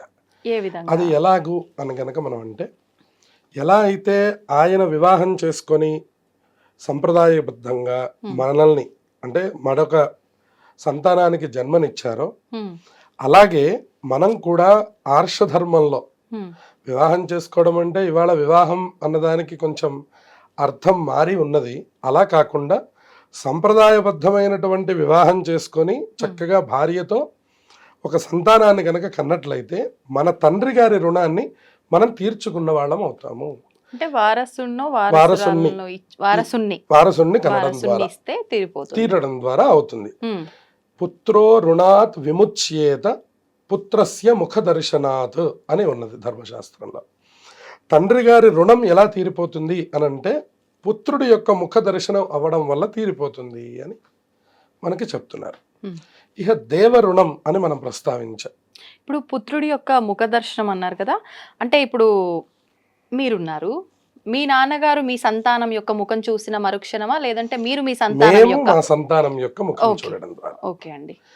అలా అంటే ప్రతి వాళ్ళు కూడా, అందుకనే ఇది వరకు వంశక్రమము, మగపిల్లవాడు అనే తాపత్రయం ఎందుకు పడుతూ ఉండేవారు అని అంటే కనుక ఈ రుణములు తీర్చుకోవడానికి అని అర్థం అన్నమాట. వంశం నిలబెట్టడానికి అనేటటువంటిది ఒక మాట అయితే, ఈ రుణములు కూడా తీరిపోతూ ఉంటాయి. ఓకే. లేదంటే ఈ రుణం అలాగే ఉండిపోతుంది, పితృ రుణం. ఇప్పుడు ఇది ఒక మగవారి విషయంలోనేనా, ఆడవారికి కూడా సంతానం కలిగిన వెంటనే తండ్రి రుణం తీర్చుకునే అవకాశం ఉంటుంది? అది వారసుల కిందకి రారు కదా, వారసుల ఆడవారికి కిందకి రారు సంబంధించి. కాబట్టి ఇది మగపిల్లవారి యొక్క దృష్టిలో మనకి ఎక్కువగా వస్తూ ఉంటుంది. ఓకే. ఇక మూడవది దేవ రుణం అని మనం మాట్లాడుకున్నప్పుడు, దేవతల యొక్క రుణాన్ని ఎలా తీర్చుకోవాలి అంటే, మనుష్య ఉపాధిని మనకి ఇంత వైభవంగా భగవంతుడు నిర్మాణం చేశాడు. అవునండి. ఎందుకంటే మనకి సరిగ్గా చెవులు, ముక్కు కరెక్ట్గా ఎక్కడొక్కడ ఎట్లా అందంగా సెట్ అవ్వాలనేటటువంటివన్నీ కూడా ఆ పరమాత్మ నిర్ణయించి మనల్ని పంపించాడు. ఉదాహరణకి ఒక్కటి ఉండాల్సిన చోట ఒకటి ఉందనుకోండి, దాన్ని మనం కురూపి అని పిలుస్తాం, వాడిని మనం చూడలేం. అవును. ఉదాహరణ కన్ను కొంచెం కిందకి దిగింది అనుకోండి, మనం చూడలేం. చూడలేదు. అలాగే పన్ను కొంచెం కిందకి దిగింది అనుకోండి, అది కూడా చూడలేం మనం. అవును. అందువలన ఆ నిర్మాణం అంత గొప్పగా చేసి పంపించినటువంటి యొక్క దేవతల యొక్క రుణాన్ని తీర్చుకోవాల్సిన అవసరం ఈ మనుష్యుడి మీద ఉంది. మరి దేవతా రుణం ఏ విధంగా తీర్చుకోవచ్చు అంటారండి? దేవతా రుణం తీర్చుకునే సందర్భాలు కూడా మనకి భగవంతుడు చాలా సార్లు ఇస్తాడు, కానీ మనం అది తెలుసుకోవడం మన వల్ల కాదు. ఎందువలన అంటే, ఉదాహరణకి మనం ఏదైనా మనం ఒక సంపాదన అనేటటువంటి మార్గంలోకి వచ్చిన దగ్గర నుంచి మళ్ళీ మన రిటైర్మెంట్ వరకు మనకి భగవంతుడు అవకాశాన్ని ఇస్తూ ఉంటాడు. అవును. ఉదాహరణకి డబ్బు సంపాదించినప్పుడు మనం ఏం చేస్తాము అనేటువంటి బుద్ధిని పరమాత్మ మనకే వదిలిపెట్టాడు. ఉదాహరణకి మనం భగవంతుడి యొక్క సేవ చెయ్యవచ్చు, చెయ్యకపోవచ్చు కూడా. అవును. దానివల్ల భగవంతుడికి ప్రత్యేకంగా కోపం రావడం అనేటటువంటిది ఎప్పుడు కలగదు. కానీ బుద్ధిపూర్వకంగా మనం తెలుసుకొని ఇంత ఉపాధి ఇచ్చింది పరమాత్మనే, కాబట్టి మనకి ఇంత ద్రవ్యం మనకు వస్తున్నది కాబట్టి కొంత ద్రవ్యమైనా భగవంతుడి యొక్క, భగవంతుడు అన్న శబ్దానికి రకరకాలైనటువంటి అర్థములు ఉన్నాయి. ఓకే. దాన్ని మనం స్పిరిచువల్గా తీసుకోవచ్చు, అలాగే మనం సోషల్గా కూడా తీసుకోవచ్చు. మనం దీనంగా ఉన్నటువంటి వాళ్ళ యొక్క సేవ చేసినా కూడా అది యజ్ఞ ఫలం వస్తుంది అని ఉన్నది మనకి. యజ్ఞం చేసినంత ఫలం. ఉదాహరణకి ఒక రోడ్డు పక్కన ఉన్నటువంటి వాడు బాగా ఆకలిగా ఉన్నప్పుడు వాడికి తీసుకువెళ్ళి ఆహారం అందించాం అనుకోండి, ఆ రోజు మీరు ఒక హోమం చేసినటువంటి ఫలం మీ ఖాతాలో వేస్తారు. ఓకే. అలాగే బాగా చలికాలంలో ఉన్నటువంటి సందర్భంలో పాపం రోడ్డు పక్కన అలా ఉన్నటువంటి, అంటే నీడ లేనటువంటి వాళ్ళకి ఏదైనా ఒక నీడని, ఒక రగ్గు ఏర్పాటు చేయడం, ఎండాకాలం అయితే ఒక గొడుగు ఏర్పాటు చేయడం, వాళ్ళకి ఒక మంచినీళ్ళ బాటిల్ ఏర్పాటు చేయడం, మీరు ఒకసారి కొనిస్తే తర్వాత వాళ్ళు ఎక్కడైనా పట్టుకునేందుకు అవకాశం ఉంటుంది. ఇటువంటి రూపంలో గనక మీరు ఏ పని చేసినా కూడా దాన్ని భగవంతుడు గుర్తిస్తాడు. అందువలన ఈ దేవతా రుణాన్ని తీర్చుకునేటటువంటి అవకాశం ఉంటుందని చెప్పారు. ఈ విధంగా రుణములు అనేటటువంటి దానికి అర్థం. ఇక తర్వాత మనం మన యొక్క సంతానం విషయంలో, ఆఖరికి మనం మన ఇంట్లో పెంచుకునేటటువంటి జంతువుల విషయంలో కూడా శాస్త్రం రుణం అనే మాట్లాడింది. ఎందుకనంటే మనకి చాలా గొప్పదైనటువంటి శ్లోకం ఉంది. ఏంటండి? మనకి స్త్రీ, అలాగే గృహము, అలాగే పశువులు, ఇవన్నీ కూడా రుణముల వల్ల మాత్రమే ఏర్పడతాయి. రుణములు పూర్తయి పొంగానే వాటంతట అవే తెగిపోతాయి అని చెప్పని. స్త్రీ, గృహము, పశువులు మనకి ఈ మూడు కూడా రుణము ఉంటేనే మనతో ఏర్పడతాయి. ఇప్పుడు చాలా మందికి వివాహాలు కాలేదు అని మనం అనుకుంటున్నాం అనుకోండి ఉదాహరణకి, ఇంకా వాళ్ళకి ఏ రకమైనటువంటి బంధము లేదు, ఏ రకమైనటువంటి యొక్క ఇది కూడా లేదు, వాళ్ళకి ప్రత్యేకమైనటువంటి రుణం ఏమీ లేదు వాళ్ళకి భూమి మీద. అలాగే వాళ్ళకి ఏదైనా రుణం ఉందనుకోండి, తప్పకుండా ఆ బంధంలోకి ప్రవేశిస్తాము, దానికి తగినటువంటి యొక్క సేవను కూడా మనం చేస్తాం. అంటే ఒక జీవితం ప్రారంభం అవ్వాలంటే ఖచ్చితంగా స్త్రీకి సంబంధించిన బంధం ఆ మగవారికి ఉండాలి, ఉంటేనే వివాహం అవుతుంది, ఆ తర్వాత సంతానము, ఈ బంధాలు ఇవన్నీ కూడా ఏర్పడతాయి. అందువలనే రామదాసు గారు మనకి చిలుకని లోపల పెట్టి ఆ తదుపరి నుంచి కూడా ఆ బంధనంలోకి ప్రవేశించారు అని అంటారు. అవును. మనకు అక్కడ ఒక అద్భుతమైనటువంటి శ్లోకాన్ని చెప్పారు. రుణక్షయే క్షయం వ్యాపి కాతత్ర పరివేదన. మనకి ఆ రుణం అనేటటువంటిది అయిపోగానే ఎటు వాళ్ళకి వెళ్ళిపోతారు. ఉదాహరణకి కొడుకు కూడా మీరు చూడండి, ఇవాళ అనాథాశ్రమాలు ఏర్పడ్డాయన్నా, అలాగే భార్యాభర్తలు వాళ్ళ యొక్క స్థితిని వెళ్ళిపోతున్నారు అన్నా కూడా ఆ రుణము అంతవరకే ఉన్నది. ఆ తర్వాత వాళ్ళ మీద వీళ్ళకి అభిప్రాయం ఉన్నా కూడా వాళ్ళు ఒక చోట ఉండలేరు. వాళ్ళు ఎందువలన రుణం అనేటటువంటిది అయిపోయింది. అది అయిపోయిన తర్వాత వాళ్ళిద్దరూ కూడా ఒక చోట ఉండలేరు. అది తల్లి కొడుకు, తండ్రి కొడుకు, భార్యాభర్త, ఆఖరికి మనం పెంచుకునేటటువంటి మన జంతువు, మనం కట్టుకున్నటువంటి ఎంతో ముద్దుగా కట్టుకున్నటువంటి మన ఇల్లు తో సహా మనం అక్కడ ఉండలేము అని చెప్తున్నారు. అయితే ఒక చిన్న డౌట్, అంటే మరి ఇది ఎలా తీసుకుంటారో మన ప్రేక్షకులు కానీ నాకు అడగాలనిపిస్తుంది. ఇప్పుడు భార్యాభర్తలు కలిసి ఉండలేకపోవడము అనంటే, విడిపోతున్నారు అనంటే అది ఒక రకంగా వాళ్ళకు రుణం అక్కడితో తీరిపోయింది అని. అంటే ఒక రకంగా చూస్తే అది ధర్మ ప్రకారంగా కరెక్ట్, అంతే కదండి? అంటే రుణం ఆ విధంగా చూసుకుంటే. కానీ ఆ విడాకులు ఇదంతా కూడా తీసుకోవడము, విడిపోవడం ఇదంతా మళ్ళీ ధర్మానికి విరుద్ధము. పురాతన కాలం నుంచి కూడా ఎవ్వరు విడిపోయింది లేదు, ఇప్పుడు ఏంటో అంటే ఈ కలికాలంలో ఇలా అయిపోయింది అని చెప్పి అదొక అంటే ఏమంటారు, ఒక దారుణంలా, ధర్మానికి విరుద్ధంగా చూస్తాము. చూడటం కాదు, వాస్తవంగానే భావిస్తాము. మరి ఇప్పుడు దీన్ని ఇది వాస్తవం అనుకోవాలా, ఇది వాస్తవం అనుకోవాలా, ఎలా తీసుకోవాలి మనం? అంటే మీరు ఇక్కడ ఇంకొక విషయాన్ని బాగా సూక్ష్మంగా గమనించాల్సిన విషయం. ఇప్పుడు విడాకులు తీసుకోవడం అనేటటువంటి దాన్ని మన సనాతన ధర్మం అనేటటువంటిది అంగీకరించడం లేదు. ఎందువల్ల అంగీకరించలేదంటే, మన ఆర్ష ధర్మం, ఆర్ష వివాహ చట్టం, మీరు ఒకసారి కలిసినటువంటి తర్వాత మీరు స్నేహంగా ఉండకపోవచ్చు ఏమో, కానీ మీరు విడిచిపెట్టి అవతలకు వెళ్ళి ఉండండి అని మన సనాతన ధర్మం మనకి ఎప్పుడు చెప్పదు. కానీ రుణం ఏమంటున్నది అంటే, మీ రుణం అయిపోయినటువంటి తర్వాత మీరు ఇప్పటికి కూడా మీరు గమనించవచ్చు, చాలా మంది భార్యాభర్తలు మాత్రమే లోపల ఉండేటటువంటి బంధములు వేరు. ఈవిడితో ఆయనకి ఏమీ సంబంధం లేదు, ఆవిడతో ఈయనకేమీ సంబంధం లేదు, వాళ్ళిద్దరూ ఒక గూట్లో ఉన్నారు. అదే మన సనాతన ధర్మం, మన మంత్రశాస్త్రం యొక్క గొప్పతనం అని మనకి వైవాహికమైనటువంటి మంత్రశాస్త్రం మనకు చెప్తుంది. వివాహ మంత్రాల్లో అంత గొప్పతనం ఉన్నదట. గతంలో ఆ మంత్రమునకు ఎక్కువ ప్రాధాన్యత ఉండేది కాబట్టి ఎటువంటి కష్టములు కానివ్వండి కాక వాళ్ళు విడిపోయి అవతలకి వెళ్ళేవాళ్ళు కాదు. ఎంతో తేడాలు వచ్చాయి, ఎంతో ఇబ్బందులు వచ్చాయి. వీళ్ళ గురించి వాళ్ళకి తెలియకూడనివి తెలిసాయి, వాళ్ళ గురించి వీళ్ళకి తెలియకూడనివి తెలిసాయి. తెలిసినప్పుడు కూడా వాళ్ళిద్దరూ మొహాలు చూసుకొని మన బంధం ఇంతే అని వాళ్ళకి వాళ్ళు హద్దులు పెట్టుకుని అంతటితో ఆగిపోయారు. కానీ నీతో నాకు సంబంధం లేదని కానీ ఈవిడ్ని ఆయన తూలనాడడం, ఆవిడ్ని ఈయన తూలనాడడం రెండూ జరగలేదు గత విషయంలో. అందుకనే వైవాహిక ధర్మం అంత గొప్పది అని మన వాళ్ళందరూ ఫారిన్ కంట్రీస్ నుంచి ఇక్కడికి వచ్చి, అయ్యో మనం ఇక్కడ వివాహం చేసుకుంటే ఈ బంధం గట్టిది కాదు, మనం గట్టి బంధంగా వివాహం చేసుకోవాలంటే మనం ఇండియా వెళ్ళి వివాహం చేసుకోవాలి అని ప్రత్యేకంగా వాళ్ళు పట్టుబట్టలు కట్టుకొని, పట్టు చీరలు కట్టుకొని, వాళ్ళు పూల జడలు వేసుకొని, లేనటువంటి అలంకారాన్ని వాళ్ళు తెచ్చిపెట్టుకుంటున్నారు, ఉన్న అలంకారాన్ని మనం విడిచిపెడుతున్నాం. వాస్తవం. అందువలన ఈ మంత్రశాస్త్రానికి ఉన్నటువంటి గొప్పతనం ఏమిటంటే, భార్యాభర్తల మధ్య సమస్యలు వస్తాయి, కానీ అది విడిపోయేటట్లుగా అది చెయ్యలేదు. ఇంకా ఇప్పటికీ కొన్ని అలా కలిసే ఉన్నాయి. ఇప్పుడు కాలక్రమంలో ఎవరికి వాళ్ళకి స్వేచ్ఛ ఉంది. స్త్రీ స్వతంత్రం స్త్రీకి ఉన్నది, పురుష స్వతంత్రం పురుషుడికి ఉన్నది.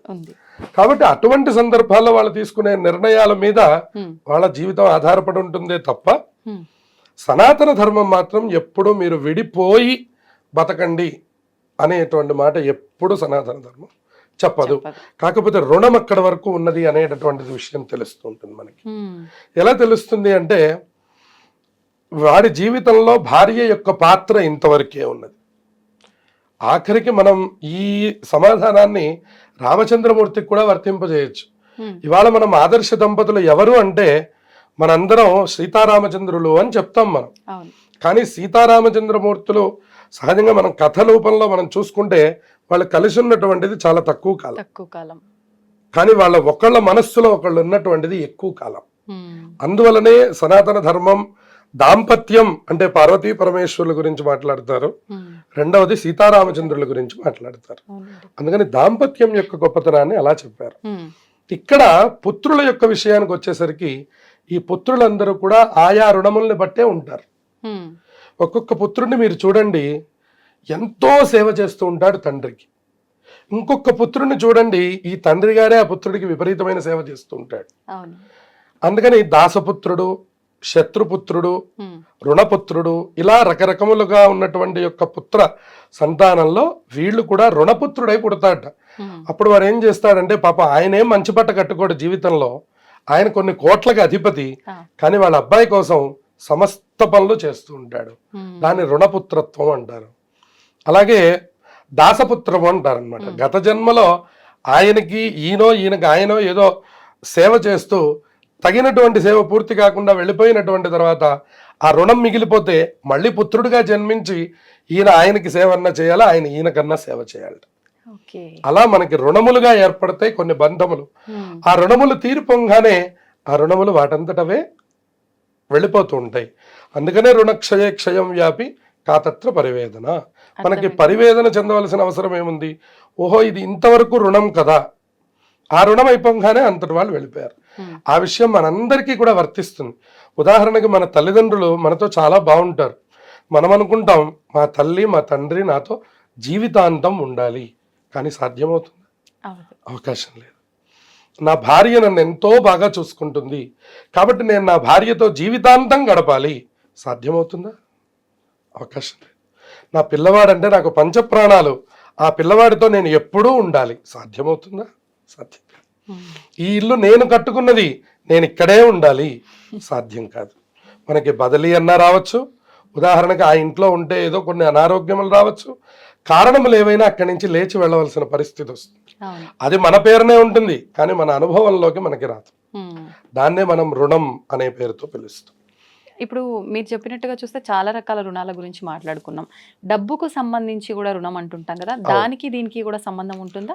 డబ్బు దగ్గర నుంచే అసలు మొదలవుతుంది మనకి ఈ రుణము. గనక ఎవరి దగ్గరైనా మనం చేసి, ఉదాహరణకి ఆ రుణము ద్వారా మనం గనక అది తీర్చకుండా గనక ఈ జీవి వెళ్ళిపోయాడు అంటే, ఇందాక నేను మీకు చెప్పినట్లుగా వాడి ఇంట్లో జంతువుగా అన్నా జన్మించవలసి వస్తుంది, వాడి ఇంట్లో ఒక చాకలిగా అన్నా ఉండవలసి వస్తుంది, వాడింట్లో ఏదో ఒక రూపంలో మళ్ళీ వాడి సేవ చేసుకునేటటువంటి విభాగంలో వీడు మళ్ళీ జన్మిస్తాడు. ఉదాహరణకి చూడండి, ఒకళ్ళొక పెద్దవాళ్ళ ఇళ్లలో మనం గమనిస్తే మీకు అద్భుతమైనటువంటి పనివాడు దొరికాడు అని అంటారు, లేదా అసలు ఆ పిల్లవాడే పనివాడు అవుతాడు. నాన్నగారు బయటికి వెళుతున్నారు అంటే చెప్పులు తీసుకొచ్చి ముందు పెడతాడు, అది సనాతన ధర్మంలో అత్యంత గౌరవం. కానీ ఆ పని చేయాల్సిన అవసరం కొడుక్కే ఉందా అనే ప్రశ్న కలుగుతూ ఉంటుంది. కానీ వాడెవరు? దాసపుత్రుడు అంటాం, ఇందాక మనం చెప్పుకున్నాం. ఈ రుణము వల్ల ఇటువంటి జన్మలు ఎన్నో వస్తాయట. ఒక్కొక్కడు వారి ఇంట్లో కుక్క జన్మ వస్తుందట. వాడి ఇంట్లో వాడు కొడతాడు, వాడు మూడ్ స్వింగ్స్ అన్ని దాని మీద చూపిస్తాడు, దాన్ని అనుభవించాలి. వాడు మళ్ళీ ప్రేమ అనుభవించాలి, కోపము అనుభవించాలి, చిరాకు అనుభవించాలి, విసుగు అనుభవించాలి, శిక్ష కూడా అనుభవించాలి. అంటే ఎప్పటికప్పుడు అనుభవించడానికి లేదా? ఇప్పుడు ఈ జన్మలో నేను ఒక కర్మ చేశాను, ఒకరి దగ్గర అప్పు తీసుకోవడమో నేను ఇవ్వడమో చేశాను, అది నేను తీర్చలేదు, మరి దీనికి సంబంధించిన కర్మని, ఆ రుణాన్ని నేను ఈ జన్మలో తీసుకోలేనా, మళ్ళీ జన్మకే తీర్చుకోవాలా? ఈ ప్రశ్నకి సమాధానం మనం చెప్పడానికి అవకాశం లేదు. కారణం ఏంటంటే ఆయా సందర్భాన్ని బట్టి పరమాత్మ నిర్ణయం చేస్తాడు ఇది. ఎందుకంటే కొన్నిటికి ఏమో తత్క్షణమైనటువంటి ఫలితం, కొన్నిటికి తర్వాత ఫలితం. అంటే ఎటువంటి వాటికి తక్షణం వస్తుంది? తక్షణం అన్నదానికి అర్థం, ఉదాహరణకి మనం ఇప్పుడు ఈ పితృ రుణం అనేటటువంటిది అనుకోండి. ఉదాహరణకి ఇప్పుడు ఈ పితృ రుణం అనేటటువంటి దానికి ఈ జన్మంతా మనకి ఒకటే రుణం. మనం పిల్లవాడి యొక్క ముఖం చూడగలిగామా లేదా అనేటటువంటి దాని మీద ఆధారపడింది. ఇంకా దానికి మళ్ళీ తత్క్షణం అనే మాట లేదు. అట్లాగే ఇప్పుడు డబ్బు రుణం తీసుకున్నాం అనుకోండి, డబ్బు రుణం ఈ జన్మలోనే తీర్చాలి. అది మనం ఇప్పుడు తీర్చేసేసి దాన్ని మనం పూర్తి చేసేసుకోవచ్చు. అది మనం చేయలేమా? చెయ్యొచ్చు. ఒకవేళ ఇన్ కేస్ చెయ్యని పక్షంలో ఆ రుణం ఉండిపోతుంది కదా, ఆ రుణాన్ని ఈ జన్మలో మనం అది తీసేసుకోవాలి అని అంటే ఇన్ కేస్ అన్నప్పుడు ఏమర్థమైంది, మనం వెళ్ళిపోయామని అర్థమైంది. అంతే కదా ఇన్ కేస్ అంటే. ఇక మనం వెళ్ళిపోయాక మనం ఏం చేయలేం కదా, కానీ మనం ఉన్నప్పుడు. అందుకనే గతం వాళ్ళు కూడా రుణగ్రస్తుడిని అయిపోయాను అని వాళ్ళు ప్రత్యేకంగా బాధపడుతూ ఉండేవారు. ఇవాళ మనం కోరి రుణం తెచ్చుకుంటున్నాం. ఇవాళ మనం ఒక కుర్చీ కొనాలంటే ఈఎంఐలో కొంటాం, అది కూడా రుణమే. అందువల్ల ప్రతిదీ రుణంతోనే మనం తెచ్చుకుంటున్నాం, రుణముతోనే మనం అనుభవిస్తున్నాం. దీని మధ్యలో ఏదైనా జరిగిందంటే ఈ పరమాత్మ దయ, మనం అలా రుణగ్రస్తులమై ఉండవలసిందే. ఎక్కువగా ఇలా రుణాలతో ముడిపడి అలా రుణం తీర్చకుండా ఉండిపోయిన వాళ్ళు మరొక జన్మలో వ్యాధిగ్రస్తులు అయ్యే అవకాశం ఉంటుందంటారా? అంటే ఏ విధమైన ఇబ్బందులు అవి పడతాయి? కొన్నిటికి కొన్ని నియమాలు చెప్పారు. ఎవరైతే పీడా సంబంధమైనటువంటిది, అంటే ఇప్పుడు బాకీ తీర్చవలసి, బాకీ మన దగ్గర ఉండి, ద్రవ్యం ఉండి కూడా, ఉదాహరణకి మనం వాళ్ళకి డబ్బులు తీర్చరు. ఈయన 1 లక్ష రూపాయలు వారి దగ్గర తీసుకున్నారు, ఆ 1 లక్ష రూపాయలు ఈయన దగ్గర ఉన్నాయి, కానీ ఎందుకు ఇవ్వాలి అనే నిర్లక్ష్యం చేత వీళ్ళు తీసుకోరు. దాని ద్వారా వాళ్ళకి కొన్ని వ్యాధులు సంక్రమిస్తాయి. ఉదాహరణకి పక్షవాతం అనే వ్యాధి సంభవిస్తుందట, మళ్ళీ అక్కడే దేకవలసినటువంటి పరిస్థితి ఏర్పడుతుందట, అక్కడ నడవలేడుట. అట్లాగే దేవతా సంబంధంగా మనం మొక్కులు అంటాం మనం, అది కూడా రుణమే అని చెప్పాలి. ఉదాహరణకి తిరుమలలో ఎవరో స్వామి దగ్గర మొక్కుకుంటారు, ఇది మనకి కనపడినా కనపడకపోయినా కమర్షియల్ అనుకున్నా కూడా స్వామి దగ్గర ఒక మాట ఇచ్చాము అంటే అది నెరవేర్చి తీరాలి. అదే తిరుమల క్షేత్రం. ఉదాహరణకి తలనీలాలు సమర్పిస్తాం అనుకున్నాం అనుకోండి, 12 ఏళ్ళు అయింది, ఇప్పుడేంది ఇస్తానులే అని పోస్ట్ పోన్ చేసేసి 12 ఏళ్ల తర్వాత వెళ్తాం మనం. ఒక ఆయన అడిగారు, ఓహో అందుకనే నాకు బట్టతలు వచ్చిందేమో అని అనుకున్నాడు. అంటే 12 సంవత్సరాల తర్వాత ఇద్దామంటే ఏం లేదు అక్కడ. అందువలన ఈ జన్మలో ఈ సమయంలో మనం మొక్కుకున్నటువంటి మొక్కు ఏదైతే ఉందో, అది మొక్కు కానివ్వండి, రుణము కానివ్వండి, ఏదైనా కానివ్వండి, అది ఆ క్షణంలో పూర్తయ్యేటటువంటి మార్గాన్ని చూడాలి. తత్ఫలాన్ని లేదంటే మనం తదుపరి సందర్భాల్లో అనుభవిస్తాం. ఉదాహరణకి వృద్ధాప్యంలో అనుభవిస్తాం. ఇప్పుడు మనం యవ్వనంలో మనం కొన్ని ప్రతిజ్ఞలు చేస్తాం. మాకు మగపిల్లవాడు పుడితే నేను కొండ మీదకి నడుచుకుంటూ వస్తానంటాడు ఒక ఆయన. భగవంతుడి యొక్క అనుగ్రహంతో స్వామికి జన్మించాడు. జన్మించిన ఆనందంలో ఈయన మర్చిపోయినాడు. వాళ్ళకి ఈ జన్మించడానికి ఈ మొక్కుకి ఒక 3 సంవత్సరాల గ్యాప్ ఉంది. ఆ గ్యాప్ లో కొన్ని సందర్భాల్లో గుర్తొచ్చినప్పటికి కూడా మర్చిపోయినాడు. మర్చిపోయేసరికి ఏమైపోయిందంటే ఈ మొక్కు, ఈ రుణము అలాగే ఉండిపోయింది. తర్వాత ఎప్పుడు గుర్తొచ్చింది ఇది మళ్ళీ అంటే, ఆ పిల్లవాడికి ఎప్పుడో తగలరాని చోట్ల దెబ్బలు తగిలిన తర్వాత, అయ్యో వీడికి ఎందుకు ఇట్లా అయిపోయిందన్న తర్వాత, అప్పుడు వాడి 12 సంవత్సరముల తర్వాత ఆయన జ్ఞాపకం వచ్చింది. ఓహో వీడికి నేను పుట్టినప్పుడే తిరుమల నేను వాడిని ఎత్తుకొని నడుచుకొని వచ్చి స్వామిని దర్శనం చేసుకుంటాను, నేను నా కొడుకు తలనీలాలు ఇక్కడ సమర్పిస్తాము అని మనం ఆ ఆనందంలో చెప్పేస్తూ ఉంటాం మనం. కానీ అది మనకి తర్వాత గుర్తుండదు. ఆ గుర్తుండకపోవడం వల్ల మనకి జరిగేటటువంటి అపరాధములు కూడా మనల్ని కొన్ని సందర్భాల్లో ఇక్కడే పీడించేస్తాయి. ఇవి మళ్ళీ వచ్చే జన్మకి ఏమీ రావు. అయితే ఇంకొక చిన్న డౌట్ అండి, ఇప్పుడు ఒక కుటుంబంగా వ్యవస్థ ఉన్నప్పుడు ఒక్కరు వ్యక్తిగతంగా కొన్ని డెసిషన్స్ తీసుకోరు, అంతా ఉమ్మడిగా కలిపి తీసుకుంటారు. అటువంటప్పుడు అది ఏదైనా చేసిన కర్మను బట్టి ఆ రుణం తీర్చుకోలేకపోతే ఆ నలుగురు ఉన్న కుటుంబం అనుకోండి, నలుగురు అనుభవించాల్సిందేనా? అది ఏ రకంగా రుణం ఉండిపోతుందంటారు? అది మనం ఇప్పుడు మీరు అన్నటువంటి అభిప్రాయం ఏమిటంటే ఆయా సందర్భాన్ని బట్టి మనం చెప్పాలి. ఉదాహరణకి నలుగురు కలిసి చేసేది ఏముంటుంది అంటే, మళ్ళీ మనం అనుకున్నట్టు ఈ దైవత రుణాలు మొక్కుబడుల దగ్గరికి మళ్ళీ రావచ్చు, శుభకార్యాలకి రావచ్చు, లేదంటే ఇంటికి సంబంధించిన రుణాలు, ఇవన్నీ ఫ్యామిలీ డెసిషన్స్ గా మనం తీసుకుంటాం. ఎప్పుడైతే ఇలా తీసుకున్న తర్వాత యజమాని గారు వెళ్ళిపోయినారు, యజమాని గారు వెళ్ళిపోయినంత మాత్రాన ఆయన ఖాతాలో పాపం ఏమీ వేయరు. ఎందుకంటే ఆ మాట చెప్పిన ఇంకా నలుగురు జీవించే ఉన్నారు. అందువలన ఆ దీన్ని ఏదైతే ఉందో ఆ భారాన్ని వీళ్ళ మీద వేస్తాడు. భార్య తర్వాత పిల్లల తర్వాత మనవాళ్ళ దాకా ఉంటుందట. అక్కడ దాకా తీర్చకపోతే ఆ రుణాన్ని అక్కడ అతని శిక్ష అనుభవించాలి, ఇక్కడ ఈ మనవాళ్ళ శిక్ష అనుభవించాలి. ఈ తాతగారు అక్కడ శిక్ష అనుభవించాలి ఊర్ధ్వలోకాల్లో, ఈ మనవాళ్ళు ఎవరైతే ఉన్నారో భూమి మీద వాళ్ళు శిక్ష అనుభవించాలి. ఈ మధ్యతరం అంతా తీర్చని కారణం చేత మధ్యతరం వాళ్ళందరికీ అవకాశం ఉంటుంది. మధ్యతరం వాళ్ళు అవకాశం ఉండి కూడా తీర్చకపోతే నేను చెప్పినట్టు మనం అనుకున్నట్టు వ్యాధిగ్రస్తులు అవుతారు వాళ్ళు. ఈ అవకాశం వాళ్ళు చివరి వరకు ప్రయత్నం చేసి కనుక ఒకవేళ వెళ్ళకపోతే, కనీసం దాన్ని గుర్తు చేసుకోకపోతే వీళ్ళ మీద ఆ ప్రభావం చెడుగా పడుతుంది.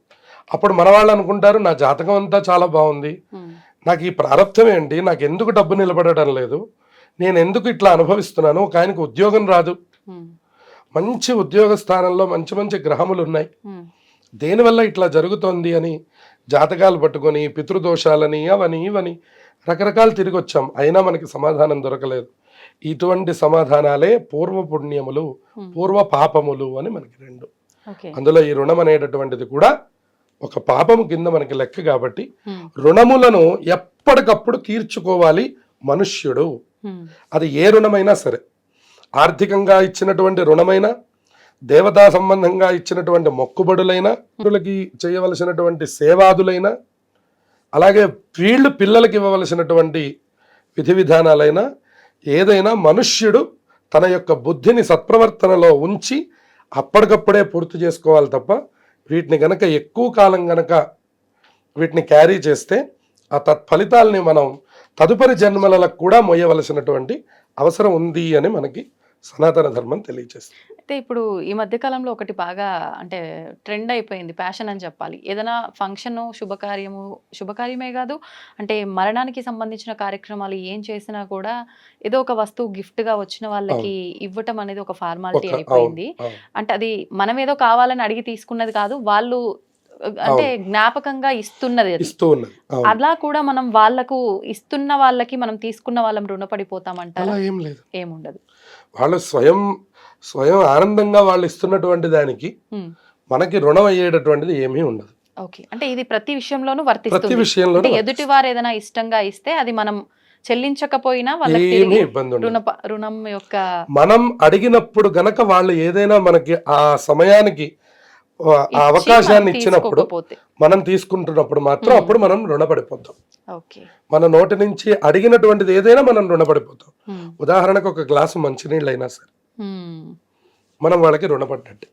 ఎందుకంటే ఈ రోజు మన దాహం తీర్చారు వాళ్ళు, సో ఎప్పుడైనా ఉపకారం మనం వాళ్ళకి చేయాల్సి ఉంటుంది. అంటే నేను ఇప్పుడు మీరు అన్నదాన్ని తీసుకుంటా, మీరు అడిగారు నేను ఇచ్చానే అనుకోండి ఒక గ్లాస్ వాటర్, అంటే మీరు మళ్ళీ నాకు అది నీళ్ళ రూపంలోనే చెల్లించుకోవాలి. ఏదో ఒక ఉపకారం, ఏదైనా ఒకటి మీకు ఉపయోగపడేటటువంటి పనిని మేము పూర్తి చేయడం ద్వారా కూడా దాన్ని మనం పూర్తి చేసుకోవాలి. అది నేను అంటే మీరు ఇచ్చిన దానికి నేను మీ విషయంలోనే తీర్చుకోవాలా? ఇందాక మీరు స్టార్టింగ్ లో చెప్పారు అంటే పేదవారికి ఏదైనా చేసి అలా కూడా తీరిపోతుంది అంటే మళ్ళీ మీరు నేను కలిసే అవకాశం లేకపోతే అలా చెయ్యాలి. అంటే ఇది నేను మనసులో చెప్పుకోవాల్సి ఉంటుందా? సంకల్పం, నేను అలా తన దగ్గర అది తీసుకున్నాను, అది ఇవ్వలేకపోతున్నాను, ఇలా చేస్తున్నాను, అలా చెప్పుకోవాలి. ఎక్కడ మనం ఏ రకమైనటువంటి చిన్నదైనటువంటి యొక్క ఫలితాన్ని పొందినా కూడా అది గుర్తుపెట్టుకోవడమే మనుష్యుడి యొక్క గొప్పదనంట. అందుకనే రామచంద్రమూర్తిని రామాయణంలో పొగుడుతారు. ఏ చిన్న ఉపకారం చేసినటువంటి గుహుడు కూడా ఆలింగనాన్ని ఇచ్చి ఆయన యొక్క కృతజ్ఞతను తెలియజేశాట. గుహుడు యొక్క జాతి ఏమిటి, రామచంద్రమూర్తి యొక్క ఖ్యాతి ఏమిటి, అయినా గుహుడు తను దాటడానికి ఇచ్చినటువంటి యొక్క పడవకి తగినటువంటి కృతజ్ఞతకి ఆ అంతటి మహారాజు గారు ఆ గుహుడు ఒక బోయవాడి యొక్క ఆలింగనాన్ని పొందారట. అది వెంటనే ఇవ్వగలగడం అనేటటువంటిది మనుష్యుడికి మాత్రమే ఉన్న అవకాశం. మళ్ళీ ఇంకా ఏ పిపీలికానికి కూడా ఈ రుణం అనేటటువంటిది రాదు. బాగా గుర్తుపెట్టుకోవాలి. మనం 84 లక్షల జీవరాశులు మనకుంటే ఈ రుణము అనేటటువంటిది ఏర్పడింది ఒక్క మనుష్యుడికే. మళ్ళీ ఇంకొక జాతికి దేనికి కూడా రుణం ఉందండి అని అనడానికి అవకాశం లేదు. ఓకే, అంటే మనం చేసుకున్న కర్మను బట్టే ఇంకొక జన్మ తీసుకుంటాం కదా, జంతువు అయినా క్రిమి కీటకాలైనా వాటికి వర్తించదు. ఎందుకని అంటారు? అంటే అది మనంత జ్ఞానం. ఎందుకంటే ఎవరికి ఆదాయ వ్యయములు ఉన్నాయో వాళ్ళకే రుణములు అనేటటువంటిది వర్తిస్తాయి. ఓకే ఓకే, మనుష్యుడికి తప్ప ఇంకా ఏ ఉపాధికి ఆదాయ వ్యయాలు లేదు. అవును అవును, అందులో ఆదాయ వ్యయం లేనప్పుడు రుణం అనే మాటే లేదు. ఆదాయం ఉంటే కదండి రుణం. అంతే, పిల్లలకి రుణం ఏముంటుందండి, అలాగే బాగా పెద్దవాళ్ళకి రుణం ఏముంటుంది. అందువలన ఆ సందర్భం కూడా ఎప్పుడు అంటే మనం చెప్పుకున్నట్టు ఒక వయస్సు సంపాదన ప్రారంభమైన దగ్గర నుంచి 60 సంవత్సరములు దాటేంత వరకు మనం రుణగ్రస్తులమే. అది ఏదో ఒక రూపంలో మనం వాళ్ళకి హెల్ప్ చేస్తూ ఉండాలి, వాళ్ళు మనకి హెల్ప్ చేస్తూ ఉండాలి, ఎవరో మనకి హెల్ప్ చేస్తారో మనం వాళ్ళకి హెల్ప్ చేస్తూ ఉంటాం, మన పిల్లలు మనకు కొన్ని పనులు చేసి పెడతారు, మనం పిల్లలకు కొన్ని పనులు చేసి పెడతాం. ఇలా రకరకములుగా మనం రుణగ్రస్తులం అయిపోతూ ఉంటాం. దాన్ని మనం తెలుసుకుంటూ వెళ్ళగలగాలి. ఓకే, నేను ఈ పని చేసినప్పుడు నేను ఈ రుణమును సంపాదించాను, నేను దీన్ని మనం తీర్చుకోవాలి, ఫలానా వారి ద్వారా నేను ఈ ఫలితాన్ని పొందాను అనే కృతజ్ఞత ఎప్పుడూ ఉండాలి. అంటే అది కుటుంబంకి సంబంధించిన వాళ్ళ దగ్గరైనా సరే, ఎవరి దగ్గరైనా సరే. అలా చూసుకుంటే పొద్దున్న లేచినప్పటి నుంచి అస్తమానం ఏదో ఒక పని తల్లి చేసి పెడుతూనే ఉంటుంది ఆ కుటుంబానికి. మనం ఇందాక ఏమన్నాం, తల్లి రుణాన్ని తీర్చుకోలేం, జన్మ మొత్తంలో తీర్చలేరు. తండ్రి రుణాన్ని తీర్చడానికి మార్గం ఇచ్చారు కానీ అది కూడా ఒక మగవారికి తల్లి రుణాన్ని తీర్చడానికి మార్గమే ఇవ్వలేదండి. ఎందుకంటే లేదు మార్గం. అంటే ఇంకా కృతజ్ఞతతో ఉండి వాళ్ళని చక్కగా వాళ్ళని సేవించుకోవడం తప్ప మార్గమే లేదు ఇంకా. అందుకనే తల్లికి సన్యాసికి కూడా తల్లిని చూసుకోమని ఉన్నది. తండ్రి సన్యాసిని చూస్తే కూడా దండం పెడతారు. ఎందుకంటే ఇంకా ఆయన విడిచిపెట్టేశాడు. ఇంకా ఆయన ఈయన్ని నాన్న అని పిలవరు, ఈయన ఆయన్ని నాన్న కొడుకు అని పిలవలేరు. ఇది మనం ఉదాహరణకి మన శృంగేరి జగద్గురువులు విధుశేఖర భారతీ స్వామి వారి దగ్గర మనం చూస్తూ ఉంటాం. వారి తండ్రి గారు వచ్చినప్పుడల్లా వారికి నమస్కారం చేస్తూ ఉంటారు. వారి అమ్మగారిని చూసినప్పుడు వారు నవ్వుతారు. అంతే. తండ్రి గారు చూస్తే మోహన్ రాకూడదు, ఎందుకంటే రుణం తీరిపోతుంది, తల్లిగారి రుణం తీరదు. అందుకని పెద్దలు శంకరాచార్యుల వారు కూడా తల్లి దగ్గర పెట్టుకొని వారి యొక్క అంత్యేష్టి సంస్కారములు సన్యాసాశ్రమంలో కూడా చేశారట. అంత గొప్పది తల్లి యొక్క పాత్ర. అందుకని తల్లి రుణం తీరదు. ఎన్నాళ్ళైనా ఎంత సేవ చేసినా కూడా, ఉదాహరణకు మీరు ఒక 20 ఏళ్ళు నేను మా అమ్మకి సేవ చేశానండి అని చెప్పుకున్నా కూడా అదేమి తీరే రుణము కాదు, ఇంకా రుణం ఉందండి అని అర్థం. అయితే మీరు కొంత అదృష్టవంతులు అని అనాలి అట్లా ఎవరైనా చేస్తే. ఎందుకంటే ఆ సేవ చేసే యోగం కూడా రావాలి కదా. 80 ఏళ్ళు వచ్చినా తల్లి సేవ చేయడమే కానీ మనం సేవ చేసేది ఎక్కడ ఉంది? మంచినీళ్ళు తాగమని ఇంకా ఆవిడొచ్చి చంపివ్వాల్సిందే కానీ మనం వెళ్ళి ఇవ్వడం అనేటువంటిది చాలా అరుదైన సన్నివేశం మహాకలిలో. మనం కావాలంటే 10,000 ఇచ్చి పని మనిషిని పెడతాం. అది కలియుగం యొక్క ధర్మం. సంతోషం అండి, చాలా చక్కగా వివరించారు. నిజంగా నాకున్న డౌట్స్ అన్ని క్లియర్ అయిపోయాయి ఈ టాపిక్ తో. ధన్యవాదాలు. శుభమస్తు.